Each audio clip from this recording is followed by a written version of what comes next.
Gallo swings and smacks one deep, and that ball is history. Leaning shot toward the foul pole. It is history. A two-run homer for Joey Gallo. He's blessed with insane long ball power. Most of the time, you don't feel it off the bat. This ball hammered. Gone! Off the barrel, you got a good one. The swing. The trot. And that one is way gone. The agony. Joey Gallo's physical prowess is reaching legendary status. Tonight, he'll look to grow his legend.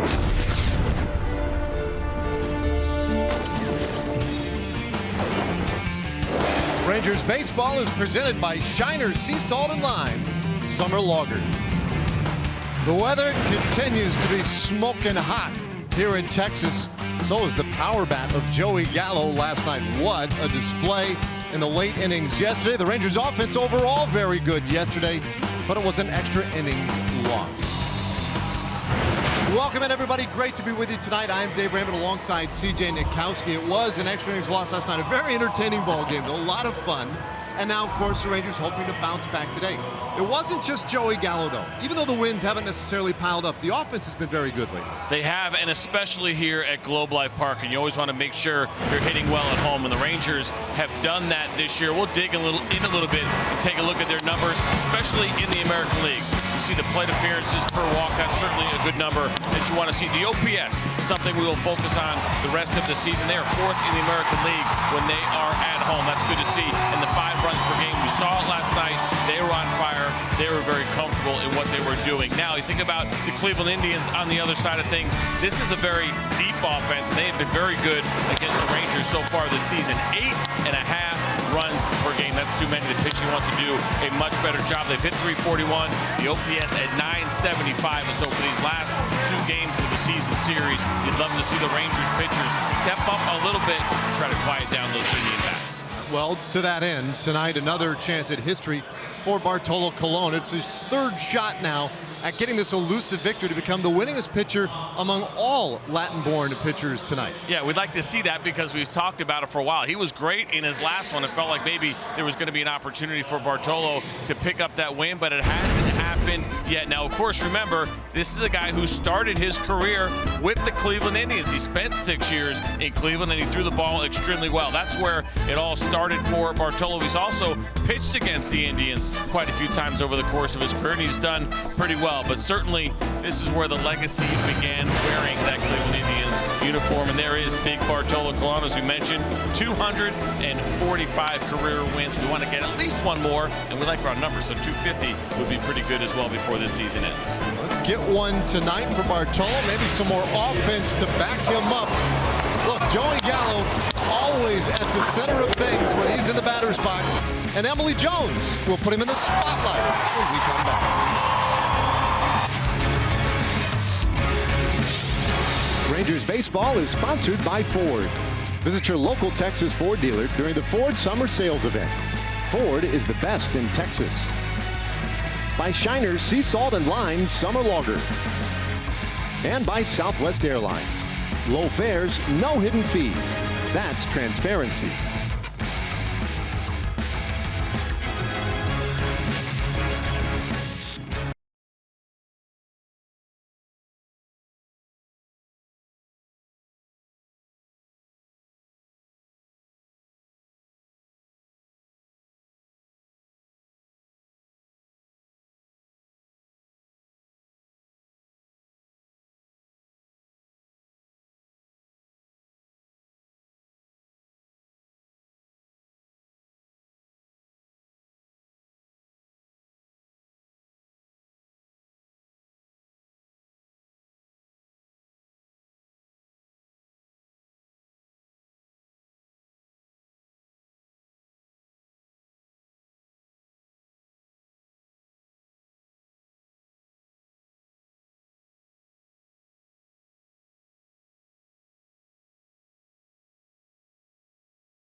feature on tap tonight in North Texas as the Rangers and Indians get set to play Game 2 of this 3-game series here at Globe Life Park in Arlington. And we've talked about Joey Gallo and the damage he's been able to do with the long ball this season. That trend, of course, continued last night as we find Joey this evening in our Shiner Sea Salt and Lime Spotlight. He got things going early with the first one. This one a mere 425 feet last night over the home bullpen, and then not to be outdone, he wanted to outdo himself. 472 feet later into the home run porch. Joey Gallo with that exit velocity of 114, really showing the power bat in his first game back from the All-Star break. There you see him 6th in the AL in home runs with 24. A couple of the guys in front of him in the lineup tonight for these Indians. So some power will be on display tonight, and talking to Joey about kind of getting that break from the grind during the All-Star break, kind of letting his mind rest, taking some of that frustration away from things with the shift and all the questions that he's been getting of late. Perhaps a fresh start for him, and really we saw it from him last year, his ability to just kind of reset in the All-Star break, take a step back, and just have a fresh perspective and reset things, and hopefully that will be the case here for him this season. Yeah, well, hopefully he can continue what he started last night. That was awfully impressive. We mentioned he had a hot power bat yesterday. Everything was hot yesterday, and it is again tonight. 107 degrees. It just registered down 1 degree right as we were going to our graphic to 107. It was at 108, hottest on record in this ballpark. Well, the Cleveland Indians, they didn't seem too fazed by it last night. 10 games over 500 now at 53 and 43. Tonight they lead it off with Francisco Lindor at shortstop. Michael Brantley at left field bats second. Then it's Jose Ramirez at third. Edwin Encarnacion the DH. Yonder Alonso at first. Kipnis at second. Melky Cabrera, the switch hitting right fielder. Yan Gomes and Tyler Naquin in center rounds it out. Take a look at the pitch arsenal for Bartolo Colon, brought to you by Shiner Sea Salt and Lime Summer Lager. Fastballs, lots of them from Bartolo Colon, 64% on the two-seamer, 16% on the four-seamer, and then it's the changeup and slider that he mixes in. But it is all about the heaters for Bartolo on a hot night, and they average about 88 miles per hour. Well, he gets us started just off the plate with ball one to Francisco Lindor. So 107 degrees. Our first pitch delivered at 7:08 Central Daylight Time, and there's a strike. Evens things up at 1-1. Played a long one yesterday, 4 hours and 48 minutes in the heat. This one lifted out to left center field and carrying back to the fence, bangs off that thing for extra bases. Lindor with his 31st double of the year to start the ball game.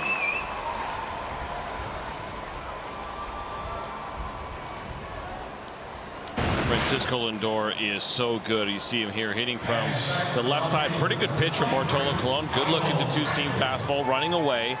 I don't want to say elevated, but a little bit more belt high. And Lindor just does such an excellent job of driving that ball the other way off the wall. About 390 feet. Sign of a good hitter. We talk about that all the time, your ability to drive the ball the other way. And Francisco Lindor likely to set a career high in doubles this year. I mentioned 31, the career high is 44.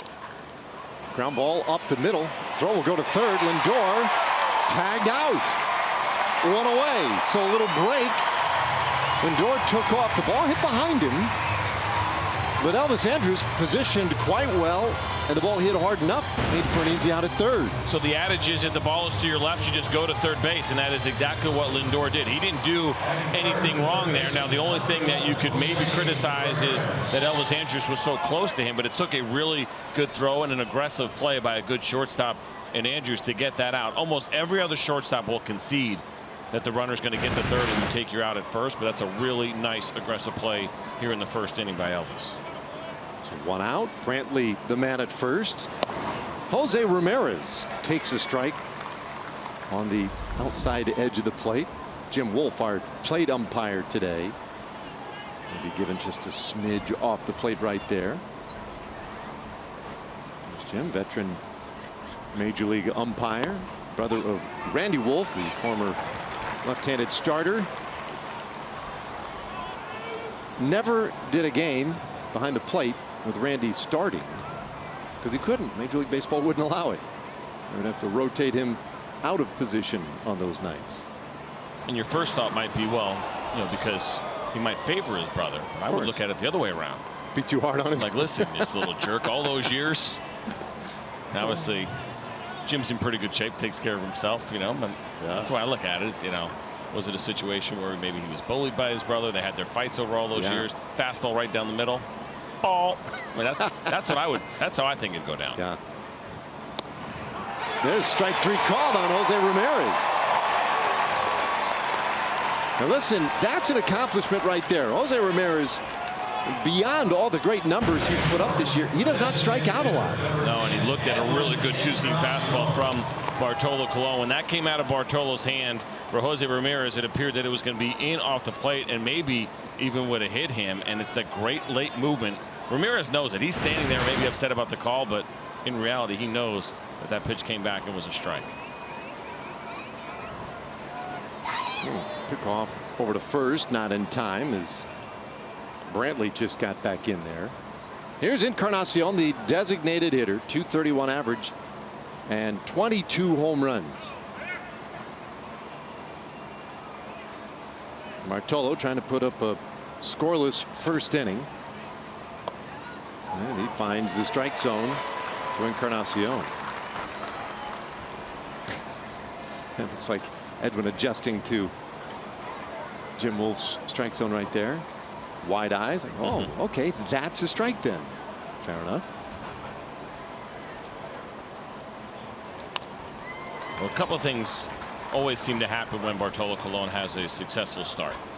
And it's good command of the fastball, but then also him getting those calls on the edges and maybe just off a little bit. So important to him because he doesn't have the overpowering stuff anymore. But his command is first, and not just throwing strikes, but command of the zone, the ability to put it on the corners and just off, and then him getting some of those borderline pitches and getting the edges called. 0-2. Encarnacion stays alive. So the Rangers defense this evening is delivered to you by DeMontron RV. Willie Calhoun is getting the start in left, Carlos Tocci in center, and Joey Gallo in right. An outfield alignment you have not seen before. Adrian Beltre at third, Elvis Andrews at short, Rudnet Odor and Jurickson Profar on the right side of the infield with Robinson Chirinos behind home plate. 0-2. And that just missed. So I look at the outfield tonight. A little bit of an eyebrow raiser as we see Joey Gallo in right field. Of course, Nomar Mazara is on the DL. Willie Calhoun gets the call, and so obviously the Rangers feel much more comfortable with Willie in left. But this is Joey Gallo's first game ever in right field, is it not? I believe so. Well, in the big leagues, I'm looking at his baseball page right now. He has not played right field in the big leagues. It's been only left. He had a couple of games in center. But he's actually never played right. And not exactly ideal conditions to be getting a lot of early work out on the field beforehand. That said, he's a great athlete. I did see Willie out there earlier today getting a little bit of work done. Not much in left. All the guys, Ronald Guzman was out. He's not playing today. You still want to make sure you're doing your work. Trying to balance that in this weather can be tricky. You don't want to wear yourself out. So it's real short, to the point, solid reps. But the idea of Joey in right field is, to me, is kind of enticing because of the arm. Nomar Mazara's done a nice job throwing the baseball this year, and he's done a nice job in right field. But Joey making some throws to third base. I'm hoping we get a chance to see it tonight.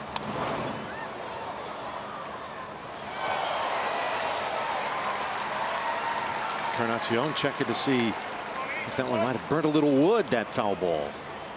2 balls, 2 strikes. Up against Bartolo Colon. Bartolo 5 wins, 7 losses, .464 earned run average. It's his 18th start this year for the Rangers. He's also appeared in a couple of games out of the bullpen. Very much the veteran right-hander. And can't quite get Brantley leaning that time. It's funny, before the ball game today, Terry Francona talking about Colon, said it was about 10 years ago when he was with the Red Sox. Bartolo hurt himself. He's like, I thought he was taking it to the house. I thought he was retiring. It's like, that was like 10 years ago. He said, here he is, still going and still going strong. The ripe age of 35. And if you're pitching at 35, that's something to be proud of. A decade later, Sure. still going. It's been incredible to watch this run. Even for people that have been around the game as long as Terry Francona has been, he's amazed at the run that Bartolo's been on. Runner goes, 3-2 pitch, and that is strike 3 called. Back-to-back strikeouts for Bartolo Colon. And he works around that leadoff double, so a scoreless top of the first. Or do we come back? Shin-Soo Choo's 52-game on-base streak gets another shot tonight.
We'll get their first hacks at Carlos Carrasco. Let's take a look at our Southwest starting lineup. Shin-Soo Choo is the DH today, leading it off. Then Odor at second, Elvis Andrus at short. Beltre, Profar, and Gallo in right field in the middle of the things tonight. Chirinos catching, Willie Calhoun in left, and Carlos Tochi with a start in center field, rounding things out. There's Carlos Carrasco, 11-5 this year. And a .412 earned run average. It's his 18th start this season. But his first start in 10 days. Like the last time he pitched for the Indians, it was in relief. And his first offering, 95 miles per hour, right in there for a strike to Choo. Choo was on 3 times yesterday. A couple of base hits and a walk. And his on-base streak at 52 games. It's the longest streak in Major League Baseball in the last decade. In fact, you got to go back 11 years. The last time anyone went as long as 52 consecutive games, reaching base safely. Kevin Millar in 2007.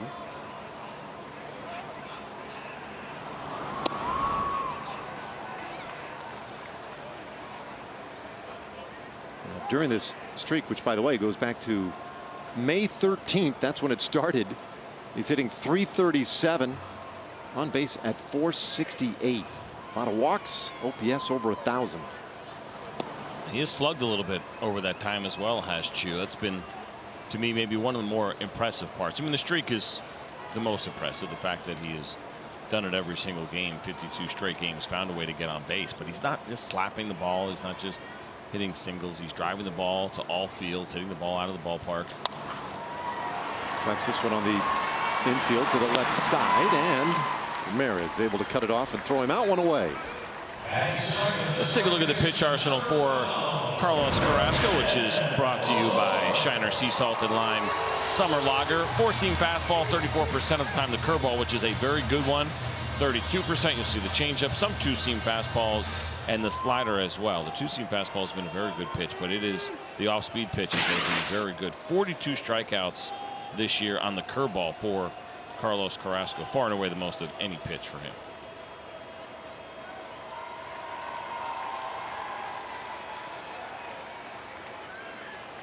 Gets Choo to ground out, and now Odor batting second. And Odor hits this ball sharply and right through the shift into right field. And Rugi is on with one out here in the first inning. Well, he's swinging it right now, locked in. The thing about Rougned Odor is that he seems like he's always confident regardless. But even now, maybe a little bit extra step right now, a little extra pep in that step as he gets a hold of this fastball and absolutely rips it into right field. Almost looked like it went through Jason Kipnis as he made a diving attempt to get that ball. You know, we've seen him when he has struggled, but he seems like the body language never changes, which is always something that has stuck out to me that has been really impressive with Odor. But even now, there's that little bit of extra confidence. He's without a doubt locked in. 111 miles per hour off the bat. That was absolutely smoked. And so now Elvis Andrus checking in at 260. Had a couple hits last night. Elvis lately has started to get into just a bit of a groove. Some hope that maybe he's regaining his old form. Multiple hits in 3 of the last 5 games. He's gone 7 for 20 in that 5-game stretch, so a .350 average. Missed better than 2 months on the disabled list this year with that fracture in his right elbow. April 12th to June 17th was away from the club. Shoots this one to the right side foul. It's 1-2. It was the first time in Andrus' career that he had to go to the disabled list, and it was a doozy. And it certainly kind of halted the momentum he had coming out of the gates. And this is a guy who last year had a career year in pretty much every offensive category and was looking to get off to a roaring start this year. He did until he got hit. Stays 1-2. It was really difficult for Elvis Andrus. You mentioned it was the first time he had ever gone on the disabled list and almost didn't know what to do with himself. And it's impressive that he's made it this far in his career without having to take that trip, sit back and watch your teammates. He goes stir crazy. There is not a player in baseball that looks forward to that time off. And certainly for Elvis, experiencing that the first time was tough on him. You know, and the numbers weren't there right away, but I thought the swing has been pretty good. There's been some bad luck along the way for Elvis.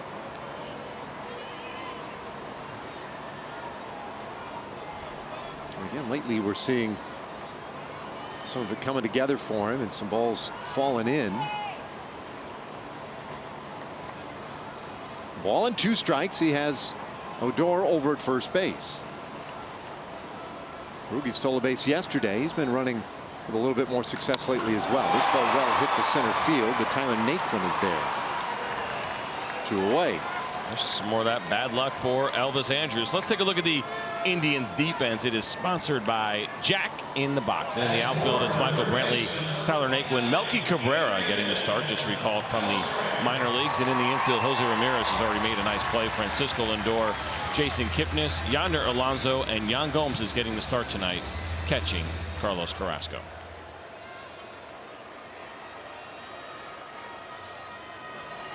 Two away for Beltre.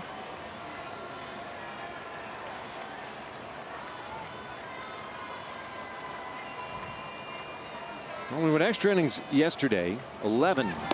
Ooh, look out. Beltre ended up with 6 at-bats in yesterday's game. Had a double, a single, drove in a run.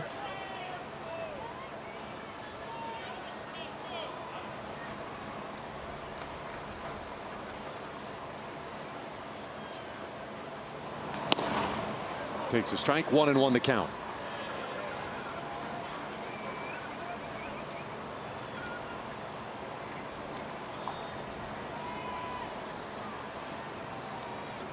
Beltre with those 2 hits yesterday, now with 3,116. 19th on the all-time hit list. And creeping up on Tony Gwynn, next man on the list. Gwynn 3,141. So, you know, it'll be a few weeks before they can seriously consider passing the great Tony Gwynn, but that's next on the list.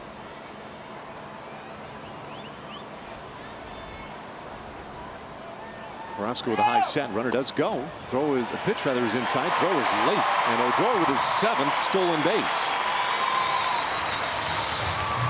That one was completely stolen on Carlos Carrasco. What a great jump by Rougned Odor and picking his spots. Good jump. You see him take off, peeking in, but well ahead of the throw. And the catching tandem here with the Cleveland Indians has done a very nice job this year as far as throwing the baseball, throwing out potential base stealers. Roberto Perez caught last night for the Indians, but Yan Gomes has thrown out 29% of potential base stealers this year.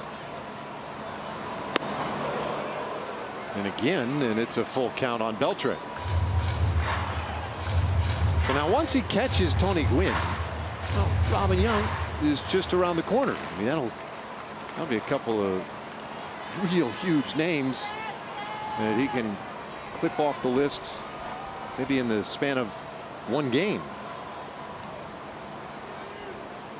3-2 pitch, and he swings and misses. Carrasco's first strikeout of the evening. Rangers leave a man in scoring position. We'll go to the 2nd inning, no score.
Buick dealer.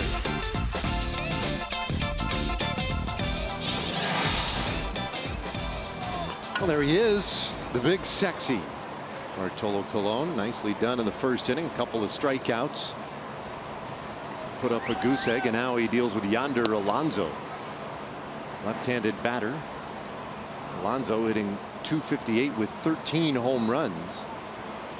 And Francona today put 4 left-handed hitters, 3 switch hitters in his lineup against Bartolo. So clearly wants to stack things up as much as possible on that left side of the plate against Colon. It's interesting because, you know, the overall numbers 262 against lefties for Bartolo, but righties are hitting .272 against him, and 17 home runs for the righties, 5 for the lefties. But we saw Terry Francona play the odds last night. It worked out well as far as giving a couple of non-regulars some playing time in that lineup, and they really responded. Diaz and Geyer were guys that came up pretty big last night for the Indians. So platoon advantage is something the Indians certainly try to use quite a bit. Alonso draws a 4-pitch walk, a bit of a rarity. issued by Bartolo Colon. Our Kubota power stats tonight for Bartolo. I'll give you an idea, a little context for how long he's been around. 45 different major league ballparks in his career. 4th all time, and the only active pitcher to have notched a win at the Tokyo Dome. Of course. Not many guys get that opportunity. That's incredible. I mean, it's just amazing to think about. So it's the 45 MLB parks. I'm assuming that means the 15 that are no longer around, and the 30 current ballparks. I guess would probably be an easy guess to how that whole thing went down. Do you think that's accurate? He's pitching every ballpark now for sure. Well, I'm trying to think. Would he have pitched in? Probably would have pitched in Atlanta, right? That's the most recent addition. Yeah, he was a member of the Braves, right? The first year of the ballpark. Was he? Yeah, 2 years ago. Or was it last year? Last year. Last year was the first year of the ballpark, though, right? Oh, was it 2 years ago he was in Atlanta? We're all starting to get to. Listen, it's a little warm. Why don't you take your time? Ground ball right side. Odor back to second, 1, but dropped. Andrews lost it ostensibly on the exchange, indeed on the exchange. So Alonso is out. 4-6 goes the fielder's choice, and Kipnis gets a second opportunity because he was all but doubled up there. Take a look at this near double play here, and the throw by Odor was pretty good. It was just a straight issue on the exchange for Elvis Andrews. It's going to happen sometimes. The Rangers have been so good at turning the double play, and this one just kind of slipped out of the hand of Elvis Andrews, and he stepped on the bag just to make sure that there was going to be no controversy. No, Bartolo Colon started with the Braves last year. Yeah, before going to Minnesota. Yeah. So he definitely would have pitched there. Yeah, absolutely. So yeah, I guess the current 30. And, so that means in 15 ballparks, 15 organizations, he's pitched in their old ballpark and their new one. Yep. Well, with the oldest one is County Stadium, maybe. I think he pitched in County Stadium, if I'm not mistaken. Some people might not even know who County Stadium is. That's a good one. Former home of the Milwaukee Brewers. When did Miller Park open? Does it say Wikipedia on my back somewhere? Oh, it's on your forehead. Oh.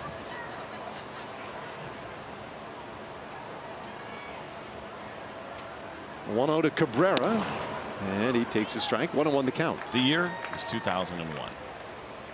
So County Stadium was still open in 2000. Boy, that seems crazy to me. Yeah, I agree. I feel like County Stadium was from a long lost generation. It almost feels like. But there you go. And this one fouled off by Cabrera. Cabrera, the switch hitting veteran who was with the Indians earlier this year and then released. And he just kind of wondered, oh, what's going to happen? What am I going to do? He played 17 games with Cleveland back in May and in June. But then was removed from the roster, chose free agency. And about 2.5, 3 weeks later, re-signed with the Indians. And he hits this one down the left field line, foul. So how about how close that foul ball was? It was pretty close. Yeah. Melky Cabrera did not leave the batter's box. Look his face right there. He's like, ooh, I think I got a little lucky there. He's like, you guys know how hot it is, right? Check this out. This is kind of close. I think it's worth leaving the batter's box for. But not for the milkman. He knows better. Years of experience. 107 degrees. Yep. This one lined out to center field, base hit. So Cabrera with the second hit of the night for Cleveland, and they have a couple of base runners. So here's the rather ostentatious list of teams for whom Bartolo Colon has pitched in his career. Indians, of course. Pictures. I mean, it is amazing how different he looks in that Cleveland Indians uniform.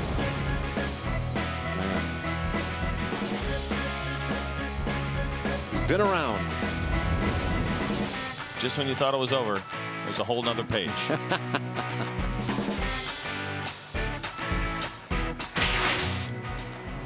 he brings a smile to everybody's face. So it doesn't matter who you talk to. You mentioned, I mean, because obviously he's played with pretty much everybody on the planet. And you ask folks, oh, what was your Bartolo experience? Everybody just lights up immediately with a big smile. They love watching this guy. Love being a teammate of his. As Jan Gomes steps in here with a good opportunity for the Indians with a couple of men on and one out. When we were in Boston, somebody had stated that he had more at-bats against their coaching staff than their active roster. Yeah, 63 to 62. Yeah. Before he started against them. That's crazy. Yeah.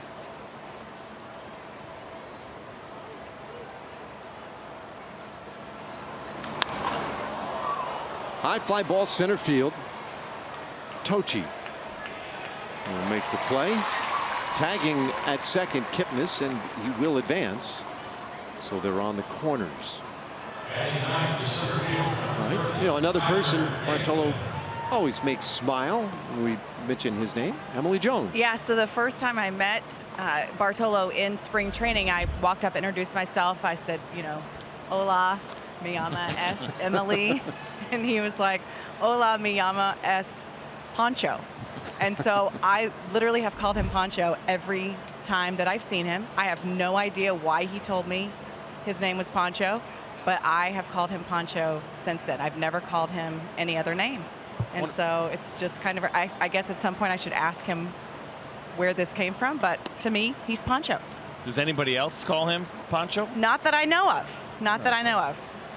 So at some point I'll reveal the mystery, I guess. I guess all I have to do is ask, but I just thought it was kind of our thing. Calling that every day. Well, Poncho works. I like it. Puts that one right in there. 1-1 the count on Tyler Naquin. 2 outs, men on the corners for Cleveland. I mean, he's got a lot of nicknames, Bartolo. You see Kipnis at third and Melky Cabrera, the man at first.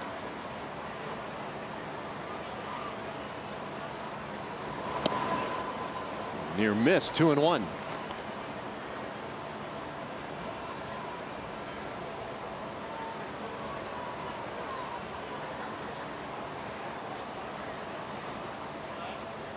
Naquin batting .269, couple of home runs. He has great speed today with the start in center field.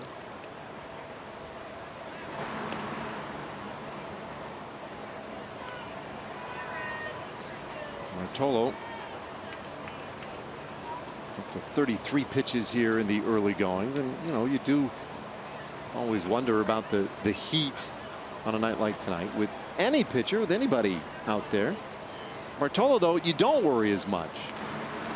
And it's largely because most days when we look down there into the dugout on these hot days, he's wearing a hoodie with a hood on. I mean, he's bundled up down there.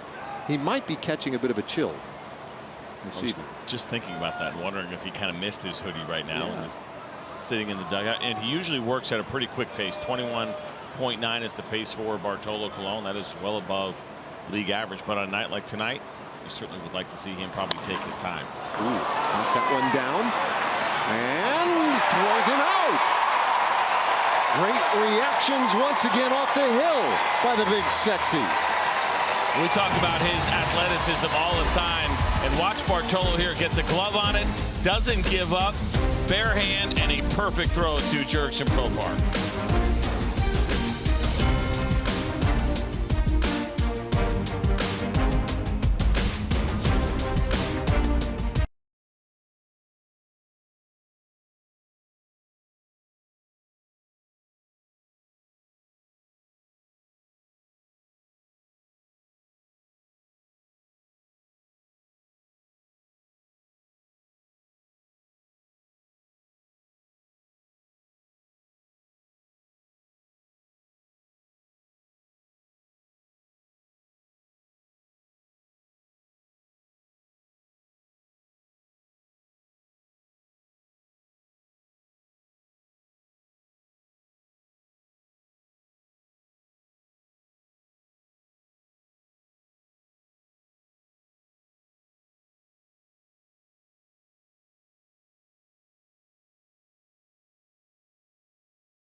Second inning. Time for a Rocket Mortgage breakdown tonight.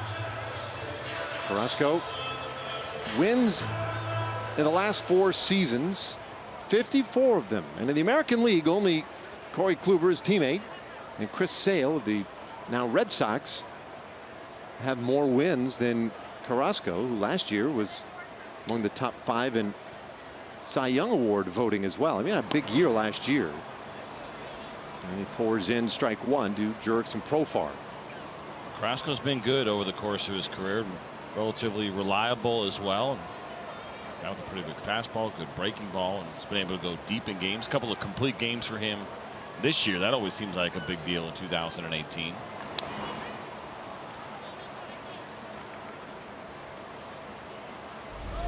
He deals with Profar, who has the start at first base tonight.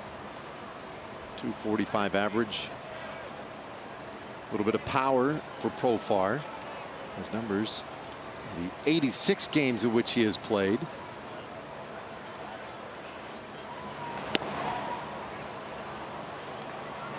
One and two.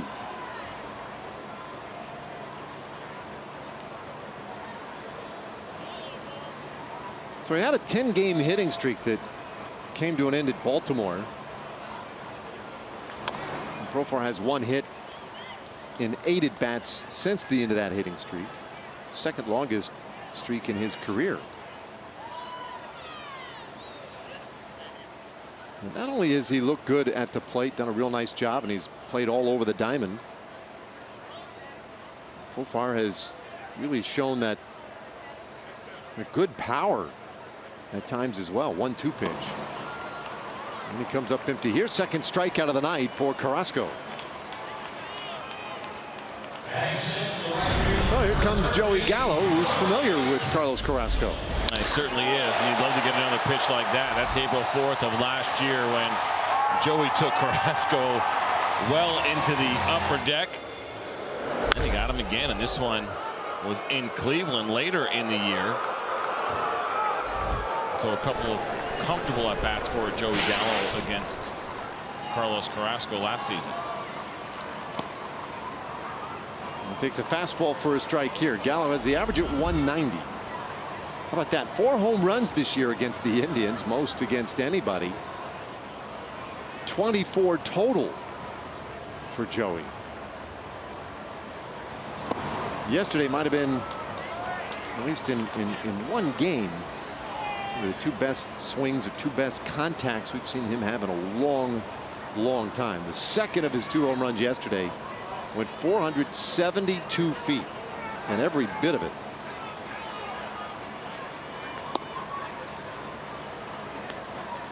And just really fun to watch. I mean, there are not too many guys in baseball that hit home runs the way that Joey Gallo does. I mean, they are majestic because of the height in the distance. He is so strong. Listen, home runs are great regardless, but when Joey Gallo hits them, they're just a little bit more fun to watch.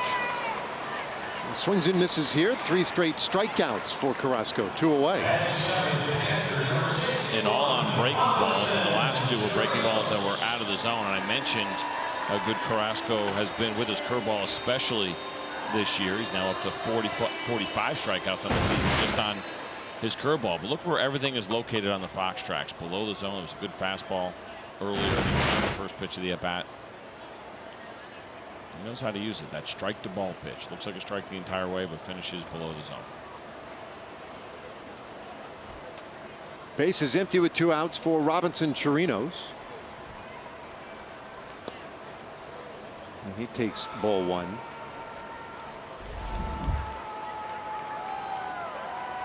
Homer to the 9th inning last night, part of that 2-for-5 night. And currently working on a little 5-game hitting streak. But better yet, it's been a long stretch now during which Chirinos seems to have found himself offensively. Last 15 games, he's hitting .296 with 17 RBIs in that 15-game stretch.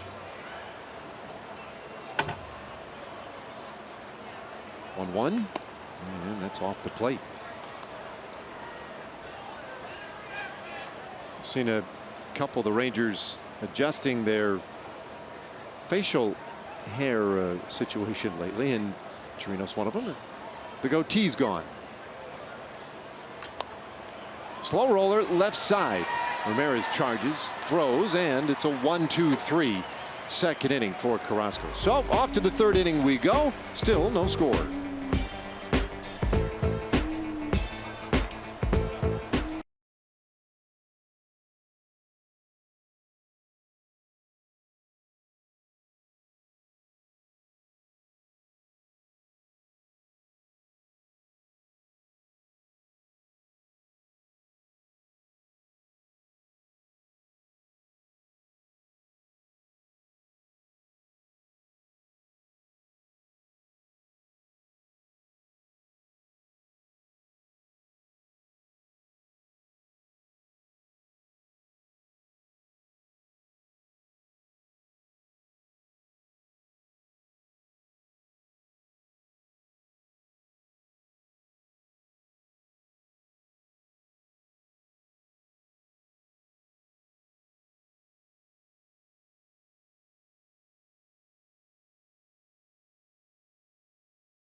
Time now for the Lowe's whole team together. The Cleveland Indians, 335 extra base hits, including the double back in the first inning by Francisco Lindor.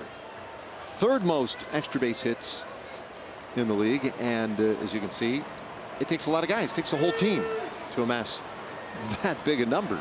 But Ramirez leading the way with 59 of them, Lindor with 56. And he's set to start things off here in the third inning. This team has definitely slugged, and you think about the lineups in the American League at the top, at least with the Yankees and the Red Sox. They're 1 and 2 in slugging percentage. The Indians are third. Of course, the Astros in there as well. Lazy fly ball out to right center, and Tochi glides underneath it, one away. Time for a Chevy game break as we check in with John Radigan.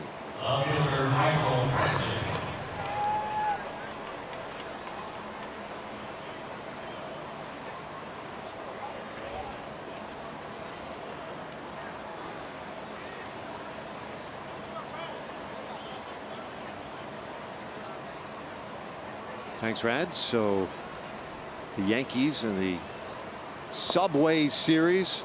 That's still a compelling interleague matchup for so many out there. One of the premium interleague matchups. Yep. You know, a lot of them you can sort of take or leave, I guess. No doubt. Cubs, White Sox, I think is still a good one. Dodgers, Angels, a little bit. It's not as big of a deal. You know, and it's just like San Francisco and Oakland. It's okay, you know, but not really that big a deal. You know how I feel about it. I'd love to see interleague play get dropped to about 6 games and go to a much more balanced schedule. Second wild card is a big deal now. I think it would make a lot more sense to balance the schedule out as much as possible.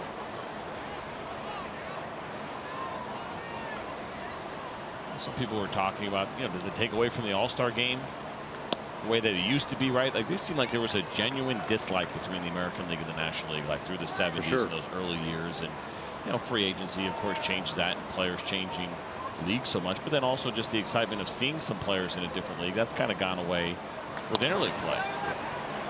Bouncer down to first. Profar takes care of it, and Brantley retired, 2 away. Yep, I agree. and has definitely changed things a little bit.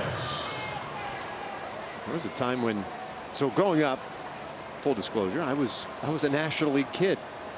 I liked it, and I'm still partial to the pitcher hitting. I think it's kind of fun. Joy by last going away. You and I definitely disagree on that one, but I liked the All-Star game because the National League, oftentimes they had some success there, and it was fun, and there was a definite rivalry, and it felt like a different league. And, you know, now with the interleague, it was definitely cool at first, but it was cool because they were so different. Now that you see them all the time, it's just not, it loses that novelty. And it's run its course. I think it's fair to say. Like you said, there's a couple of matchups in there that still draw some national interest. But I love the idea of maybe pulling it back. You can always bring it back again down the road. Slowing that down. Balancing things out. Well, the ball and 2 strikes here on Jose Ramirez. Switch hitting third baseman. Having such a huge year. Offensively, does a great job defensively. That one's tight, 2-2. He tried to do it again, that front door 2-seam fastball. Look at the reaction from Ramirez, almost flustered by that pitch, frustrated by the fact that it might have even been close. Like he's trying to get out of the way, and he's realizing, man, this is. It wasn't a strike, but it was pretty close. And you never know if he's trying to set up Bartolo Colon with some of his body language there, but he looks uncomfortable against a 2-seam fastball when Bartolo was locating it inside. Reaches out and hits this one on the ground to second base. Odor right there, throws out Ramirez. It's a 1-2-3 third inning for the big sexy. Buen trabajo, Pancho. We go to the bottom of the third.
Welcome you back to Globe Life Park in Arlington, and it is time for our progressive fan of the game. And I have made no secret about the fact that I am very easily manipulated when it comes to the fan of the game, and it's easy to reach me, right? Madison Shields is our fan of the game. How did you let me know that you wanted to be fan of the game? Twitter and Facebook. There we go, social media. And she asked very nicely. She said, please, it's her 30th birthday.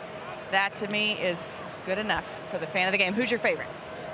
Joey Gallo. Joey Gallo. She said it used to be... It used to be Pudge Rodriguez, but now it's Joey Gallo. Now it's Joey. He's unseated him. Guys, chicks dig the long ball. Yes, they do. And Joey knows how to hit those long balls. Well, happy birthday. And you want to reach Emily anytime on Twitter. Slow chopper, and Calhoun rolls out for the first out of the inning. Oh, sorry, showstopper. And Matt Carpenter has been on an absolute tear lately. Read that top line again. Like you read it and you're like, oh, that can't be right. 7 bombs, 11 RBIs in 5 games. That's amazing.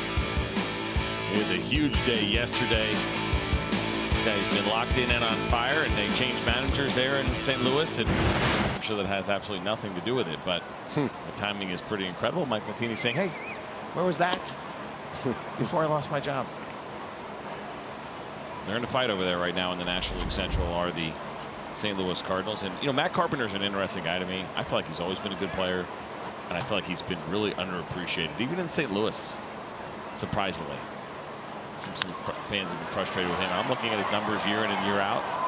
Seems pretty reliable. He's been a good player.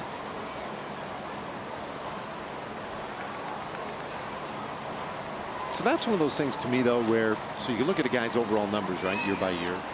And say, I don't know, had decent numbers, and I've seen this before, and I'm going to blank on a couple of examples. But guys who end up with their numbers, as the 0-2 to Tochi in the dirt, but maybe spend the first 3 or 4 months in an absolute tailspin. Right? Streaky guys. Justin Upton's a streaky guy. He can do that to you. And so, but at the end of the year, they end up with decent numbers. The team's so far out of it. By the time they get their act together, you feel like, well, but he kind of sabotaged the year for me. And I'm not saying that Carpenter's that guy. As Tochi strikes out swinging, 2 away. That's a 4th strikeout so far tonight for Carrasco. But sometimes I know as a fan, you know, when you follow a team, you can see the production a little differently. Sure. You know. So with 2 down, we turn it over for Shin-Soo Choo. Grounded out in the first inning, 0 for 1.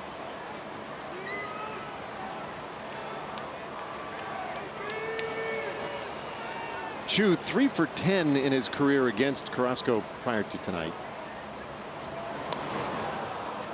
Whole 0-1.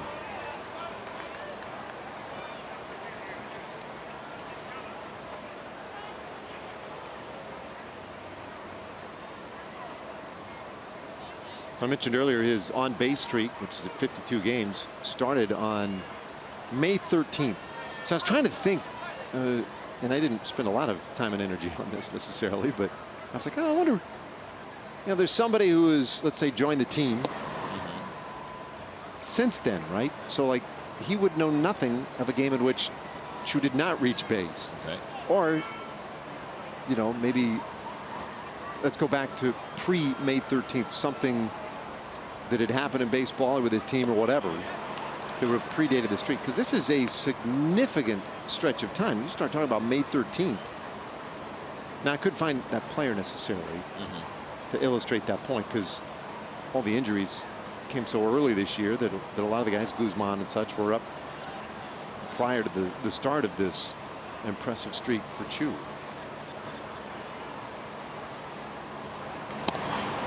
Comes up empty, though. A strikeout here, and it's a 1-2-3 for Carrasco. So he matches Bartolo Colon in the 3rd with a perfect half inning, and we go to the 4th.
August 5th. Rangers and Orioles. It's a 2:05 first pitch. And the country music group Lone Star will perform a post-game concert presented by Budweiser. Tickets and how to watch the concert from the field, all available for you at TexasRangers.com/concerts.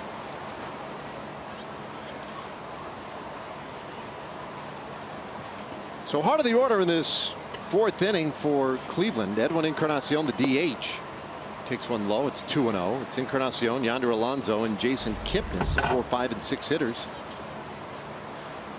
Colon has allowed just 2 hits so far.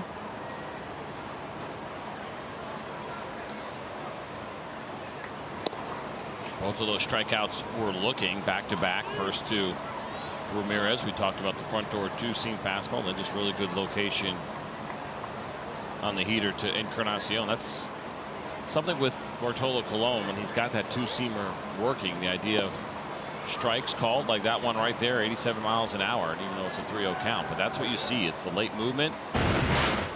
Even on a 3-0, I mean, look at this, the movement on this pitch. You're thinking, well, 3-0, I'm just going to throw a 4-seam fastball down the middle. No, not Bartolo Colon. He doesn't give in. Encarnacion follows on the 3-1 pitch with a pop-up back of second base, and Odor is there, 1 away. 1 out. We'll take a moment here to hear from our friends at Southwest Kia. At Southwest Kia, we make car buying easy. $250 down delivers, monthly payments $250 a month or less. SouthwestKia.com. Now Yonder Alonso. Alonso walked his first time up.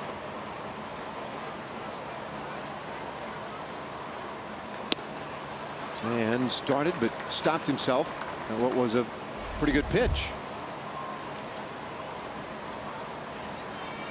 And Alonso, a guy who, we talk a lot about analytics anymore these days, and guys, one of the terms we hear a lot about is launch angle.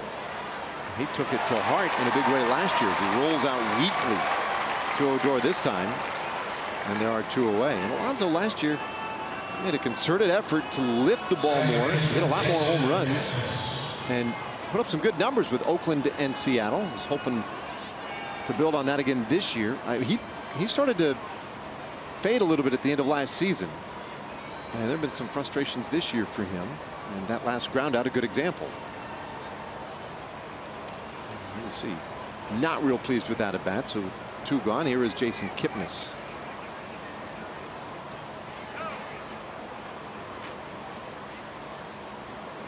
Well, the idea of getting the ball in the air, certainly more and more hitters see the value in it. It's a 10% jump on his fly ball percentage from 2 years ago to 2017 when he really had that solid year and created that opportunity for him here with the Cleveland Indians. But there's something, I think what's so important when we have the conversation, if you're a young player or a parent of a young player, it doesn't mean uppercut and try to hit fly balls. Joey Gallo talks about this all the time. It's about creating backspin, not being afraid to get the ball in the air a little bit more. And really, even when you're younger, you still want to be more of a line drive hitter when you're younger and put the ball in play. And as your swing develops and you become a better hitter and you're more comfortable against tougher pitching, then you can start thinking about lifting a little bit. But if you start trying to lift early, you're going to be susceptible to a lot of strikeouts. You're going to have a really difficult time trying to adjust. Wait, strikeouts? That could be a problem. Oh. 2-2. You'll be able to feast if you're like one of these kids. You've seen this, right, where some kids are just kind of ahead of the others, right? They won the puberty war. They got there first, right? You got these big kids. They'll be able to mash regardless of the pitching. But once they start evening out a little bit, everyone catches up. That's when you're going to really start to run into trouble. Puberty award. Wars, the war. No, not the award. The war. You won the war. The war. Yeah, you won the war. I gotcha. Although I guess you can get an award for it too. Yeah. But you've seen it. Oh my gosh, yes. I went to a 12-year-old tournament, and I've seen this enough now. I've covered even MLB.com. Some of this tournament. There's kids 6'3", 6'4". They're 12 years old and they're shaving. Kipnis lifts this one in the air. Not going to carry for him though. And Gallo, hey, he can play right field. Nicely done. A 1-2-3. Top of the fourth now. Bottom of the fourth inning. Rangers will turn to Rougned Odor, Elvis Andrus, and Adrian Beltre. The 2, 3, and 4 coming up.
the Rangers, now second time through the order, send Odor, Andrus, and Beltran. Rougned, our TXU Energy power player to watch. And with the 15 games in July, Rugi hitting .327. And more importantly, more significant, the .421 on-base percentage. A lot of the hits been extra base hits.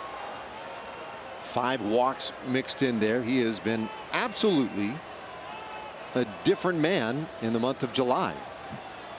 It's really good to see it paying off for Rougned Odor. We've talked about it a lot. It's so difficult to make in-season adjustments and believe in them. And even when you are, and he has been working on kind of one pitch in one spot, not losing his aggressiveness, but kind of saving it for something he feels like he can hit a little bit better instead of chasing some pitches. And he still will chase. But to try to do that in the middle of the year is such a challenge, because as soon as you don't get the results, everybody knows it, right? The failure is there. It's on the scoreboard.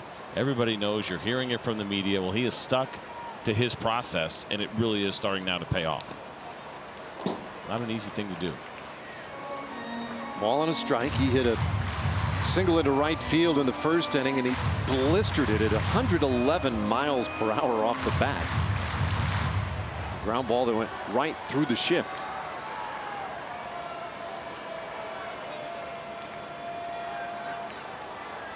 Rugi lost a month this year to the disabled list.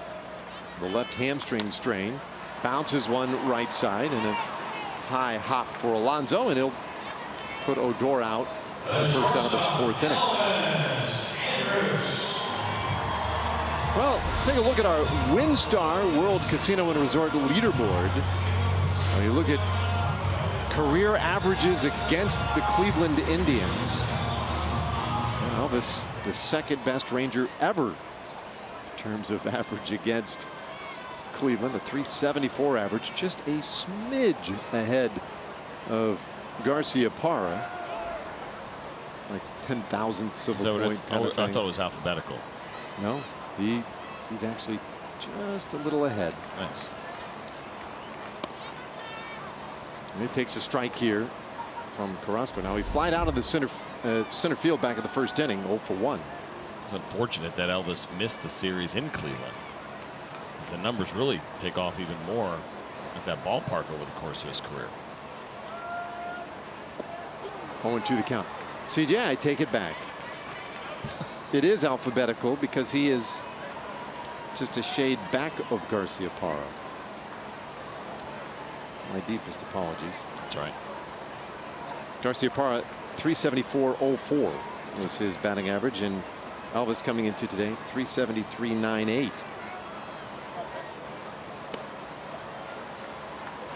Pretty minuscule little difference between the two of them. And with a good game today, that could be a difference that does fall in Andrus' favor. But what did Nomar hit at Progressive Field? I'm sure he's got a beat there. .415 batting average in his career. Progressive Field, 6 home runs. Did he go on the appeal? No. 2 balls and 2 strikes. DJ Rayburn, our first base umpire, right there on top of it. He's probably, it's almost like when you know something really scary is about to happen, you can't avoid it. That's DJ Rayburn right now at first base. Well, what's going to happen? Behind the plate tomorrow. Ooh. Ooh. Yeah, 2:05 start tomorrow. Get your water tonight, Mr. Rayburn. Hydrate. It's unavoidable. There's no getting around it. You know it's going to be you. It's coming. Now, you do not wear the black top tomorrow. You got to go with that baby blue, right? I would assume. Tinfoil. Will they make a tinfoil shirt? To reflect that heat. 2 balls and 2 strikes. Andrus waits and lifts this one out into left field, hanging up a little bit. Brantley going back, and he'll have room.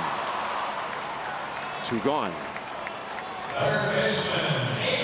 Hey, Saturday, August 4th, Rangers and Orioles will play a 7:05 game, and the first 15,000 fans are going to get a Vladimir Guerrero Hall of Fame bobblehead, courtesy of Allstate.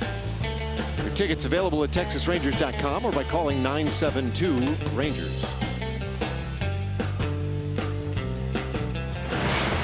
Carrasco settling in a bit of a groove here. He has retired 10 straight since the Odor base hit in the first. Beltre endeavoring to break up that little stretch he's on. Fouls away strike one. So that'll be a cool deal, right? Vladimir Guerrero, the bobblehead. And you know, the world kind of waiting on Vladimir Guerrero Jr. This guy's been killing it. Hit 408 in Double-A this year. Blue Jays fans just like, come on, get him here. Like they're past the window, right? For long past service time. You're going to play the service time game. You're past even the Super 2 window. Right? The one thing is first, the 7 years. That only takes a couple of weeks. The second part of that equation, if you keep a player down in the minor leagues a little bit longer, you can slow him down as far as Super 2 status. Arbitration eligibility just cuts into his earnings a little bit. He's been pretty impressive. This one lined softly to shortstop Lindor. Tucks it away, and it's another 1-2-3. So we go to the 5th inning. Colon heads back out there to scoreless game.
T-Mobile, and I don't know if there's anybody more built for baseball than Bartolo Colon, who's having a nice night so far against the Cleveland Indians. Done a good job of keeping the ball off the ground, keeping these guys unbalanced, and then, of course, fielding his position. Bartolo Colon so far 4 shutout innings against the Indians, and he has retired the last 8 hitters that he has faced.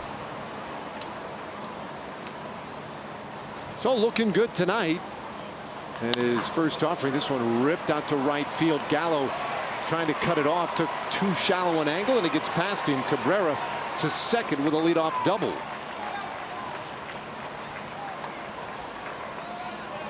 How about that, Melky Cabrera, number 350. We talked about this Indians lineup and how much they have slugged. Take a look at this pitch. That one stayed up a little bit for Bartolo. It's the 2-seam fastball. Gave Cabrera an opportunity to drive it into right field.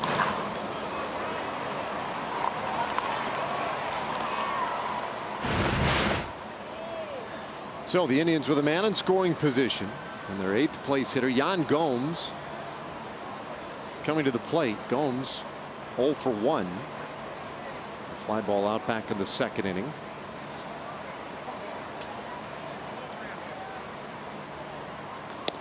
Takes off the plate outside. Looked like Chirinos might have been expecting that in.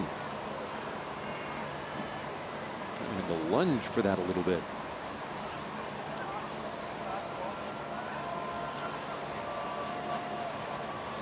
Indians were 5 for 13 last night with runners in scoring position. Tonight hitless in 3 tries. 1-1 the count on Gomes.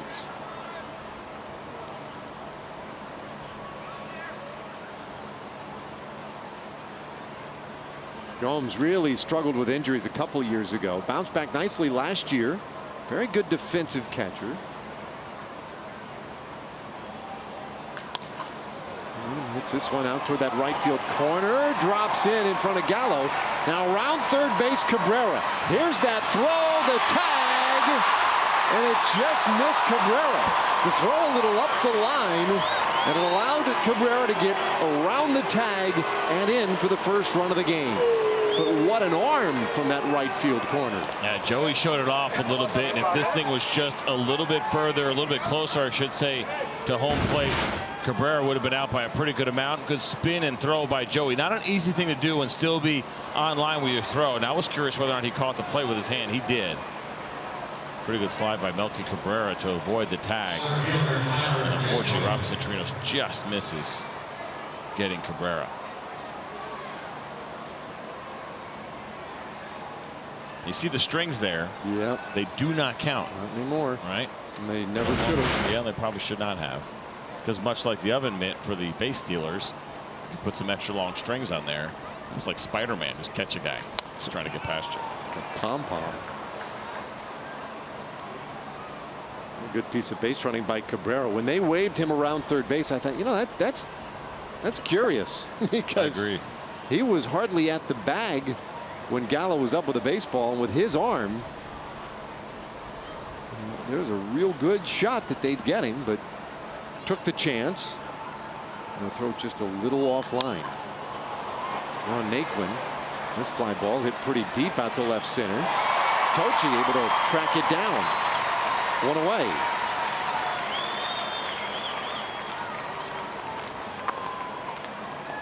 Watch this one more time here on the tag. See how Chirinos had to take a couple of steps up the line. If that even is 2 feet closer to home plate, he's out.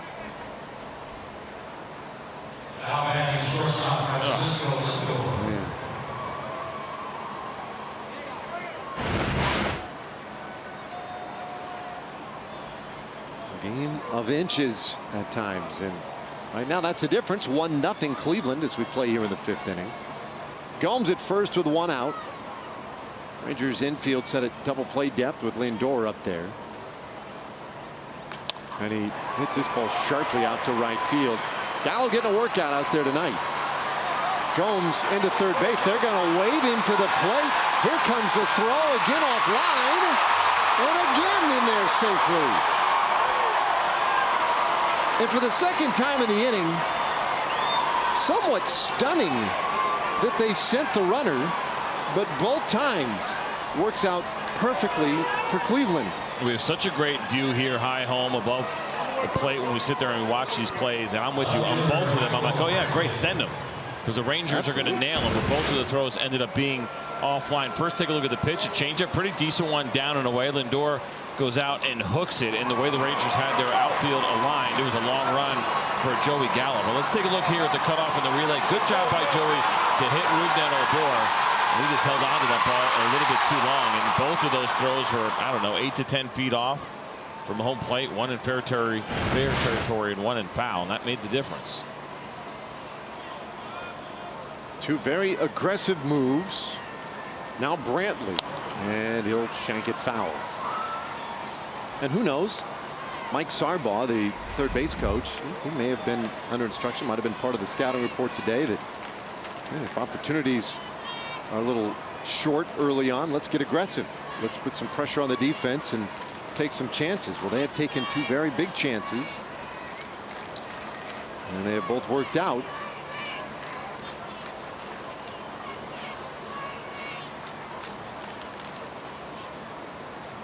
On the season overall, the Rangers have 18 assists from the outfield. That's tied for 6th most in Major League Baseball. They've done a pretty good job throwing from the outfield.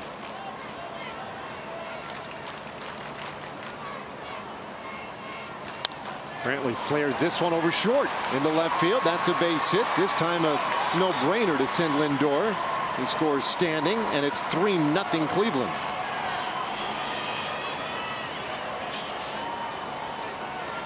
Gets Doug Brocail on the phone. This one wasn't hit very hard. There's a good look at the two-seam fastball grip. That front door two-seamer now That one finished a little bit more over the plate, but it's still jammed. Michael Brantley. It just gives you an idea how good that pitch is for Bartolo, and really Calhoun had no chance because that ball was hit so softly and Lindor runs so well.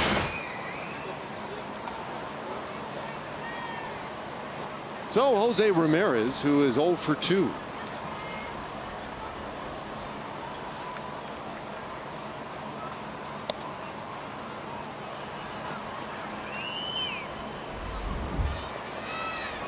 Colon has managed to keep most teams pretty well in check. Last time he has allowed more than 3 earned runs in a start was back in mid-June, early June really, when we were in Los Angeles at Dodger Stadium.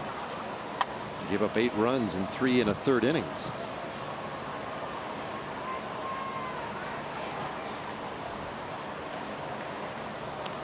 Since then,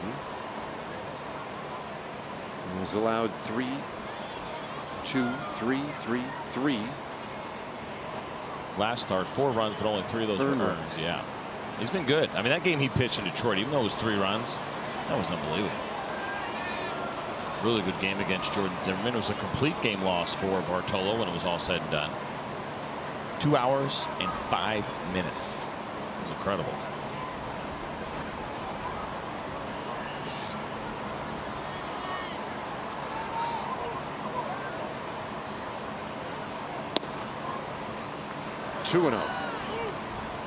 Well, Austin Bivens-Dirks called up today in our Southwest Airlines bullpen live look, has him working in the pen. And Jeff Bannister said before the ball game today, purely for depth in the bullpen, not necessarily to get him in the rotation. Boy, that ball hit sharply off of Profar's glove out into right field. Brantley heads to third. Gallo having some trouble out there. They're going to send Brantley, and he'll score standing. And now to second base. Ramirez will be in a rundown.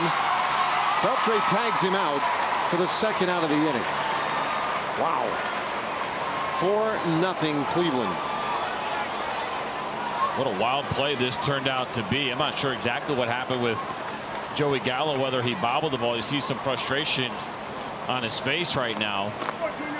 And it looked like it would have just been a base hit. Runners would have gone first to third. Let's take a look at what happened here. First of all, good attempt by Jurickson Profar. The ball was hit extremely hard, and Joey comes running up. Oh, he wanted to barehand the ball, and you see him pick his head up, and that was what it was. And ends up throwing the ball in, hits his cutoff man, and then a good read by Robinson Chirinos. But you see it there. Joey trying to go barehand.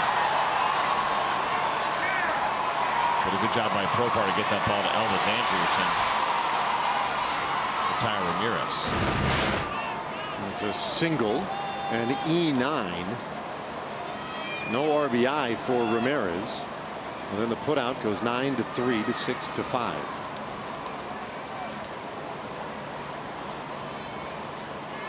Two gone and the base is empty, but 4 runs in.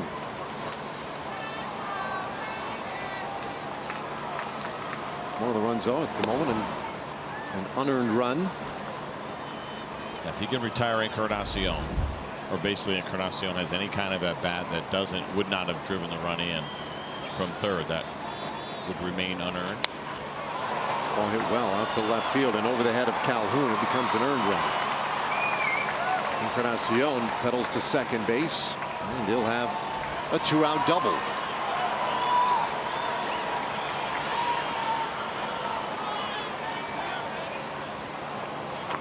Brings Jeff Bannister out to the mound. It looks like Bartolo may not get the chance to finish his 5th inning.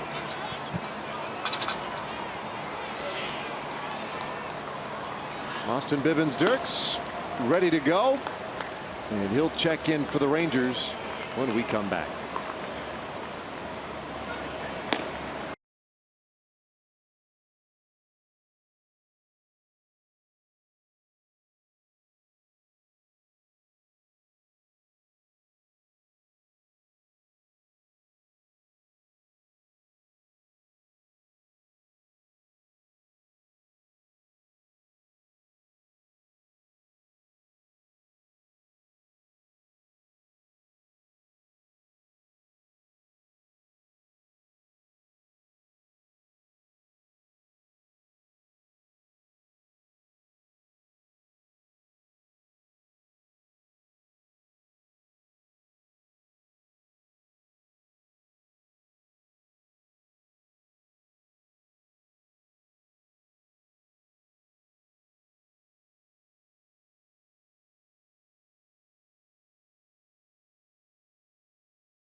curveball, sinker. It really is the full 5-pitch mix there for Austin Bibbins-Dirks. He also changes his arm angle. For those that have seen him pitch before, he'll go high 3/4, a little bit of a lower 3/4 arm angle, sometimes drop even lower below that.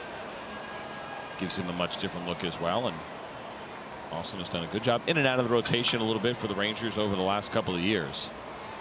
He's turned in some really nice outings, though, for Texas in his tenure. And your product placement abilities know no end. What did I do? Said in and out. Did I? Of the rotation. I mean, that was clever.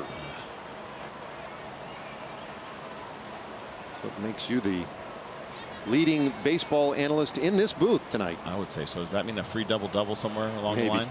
Gift card. Yonder Alonso now, 8th batter of the inning. He has walked and grounded out.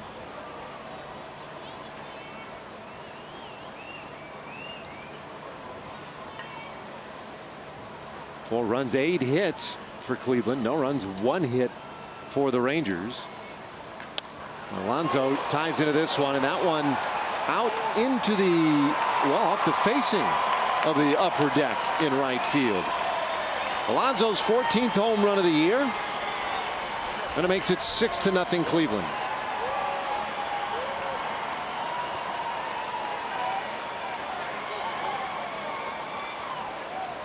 You're just talking about Alonso and the change in approach over the last couple of years, and the idea of hitting the ball up in the air. Well, here is a changeup that stays up in the zone.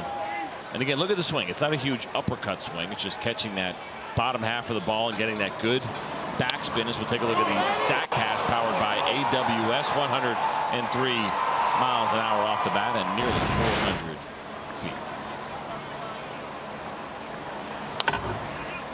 Next pitch fouled straight back by Jason Kipnis. So Alonso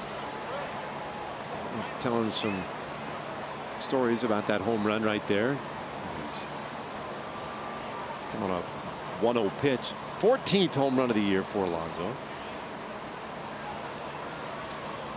Kipnis takes a good swing but missed it. This one out into medium deep center field, and it ends the inning. But a big inning it was for the Indians. They get half a dozen. We're halfway to the house tonight. Cleveland leads 6-0.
Summer Lager.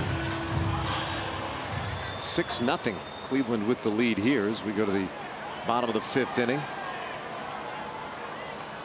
Profar, Joey Gallo, and Robinson Chirinos against Carlos Carrasco, who has really been in control tonight. He has retired 11 straight. 12 of 13 overall. And he gets strike 1 right in there to Profar. He struck out Profar back of the second inning. One of 5 strikeouts that he has chalked up tonight. And Jurickson in a hole now 0-2.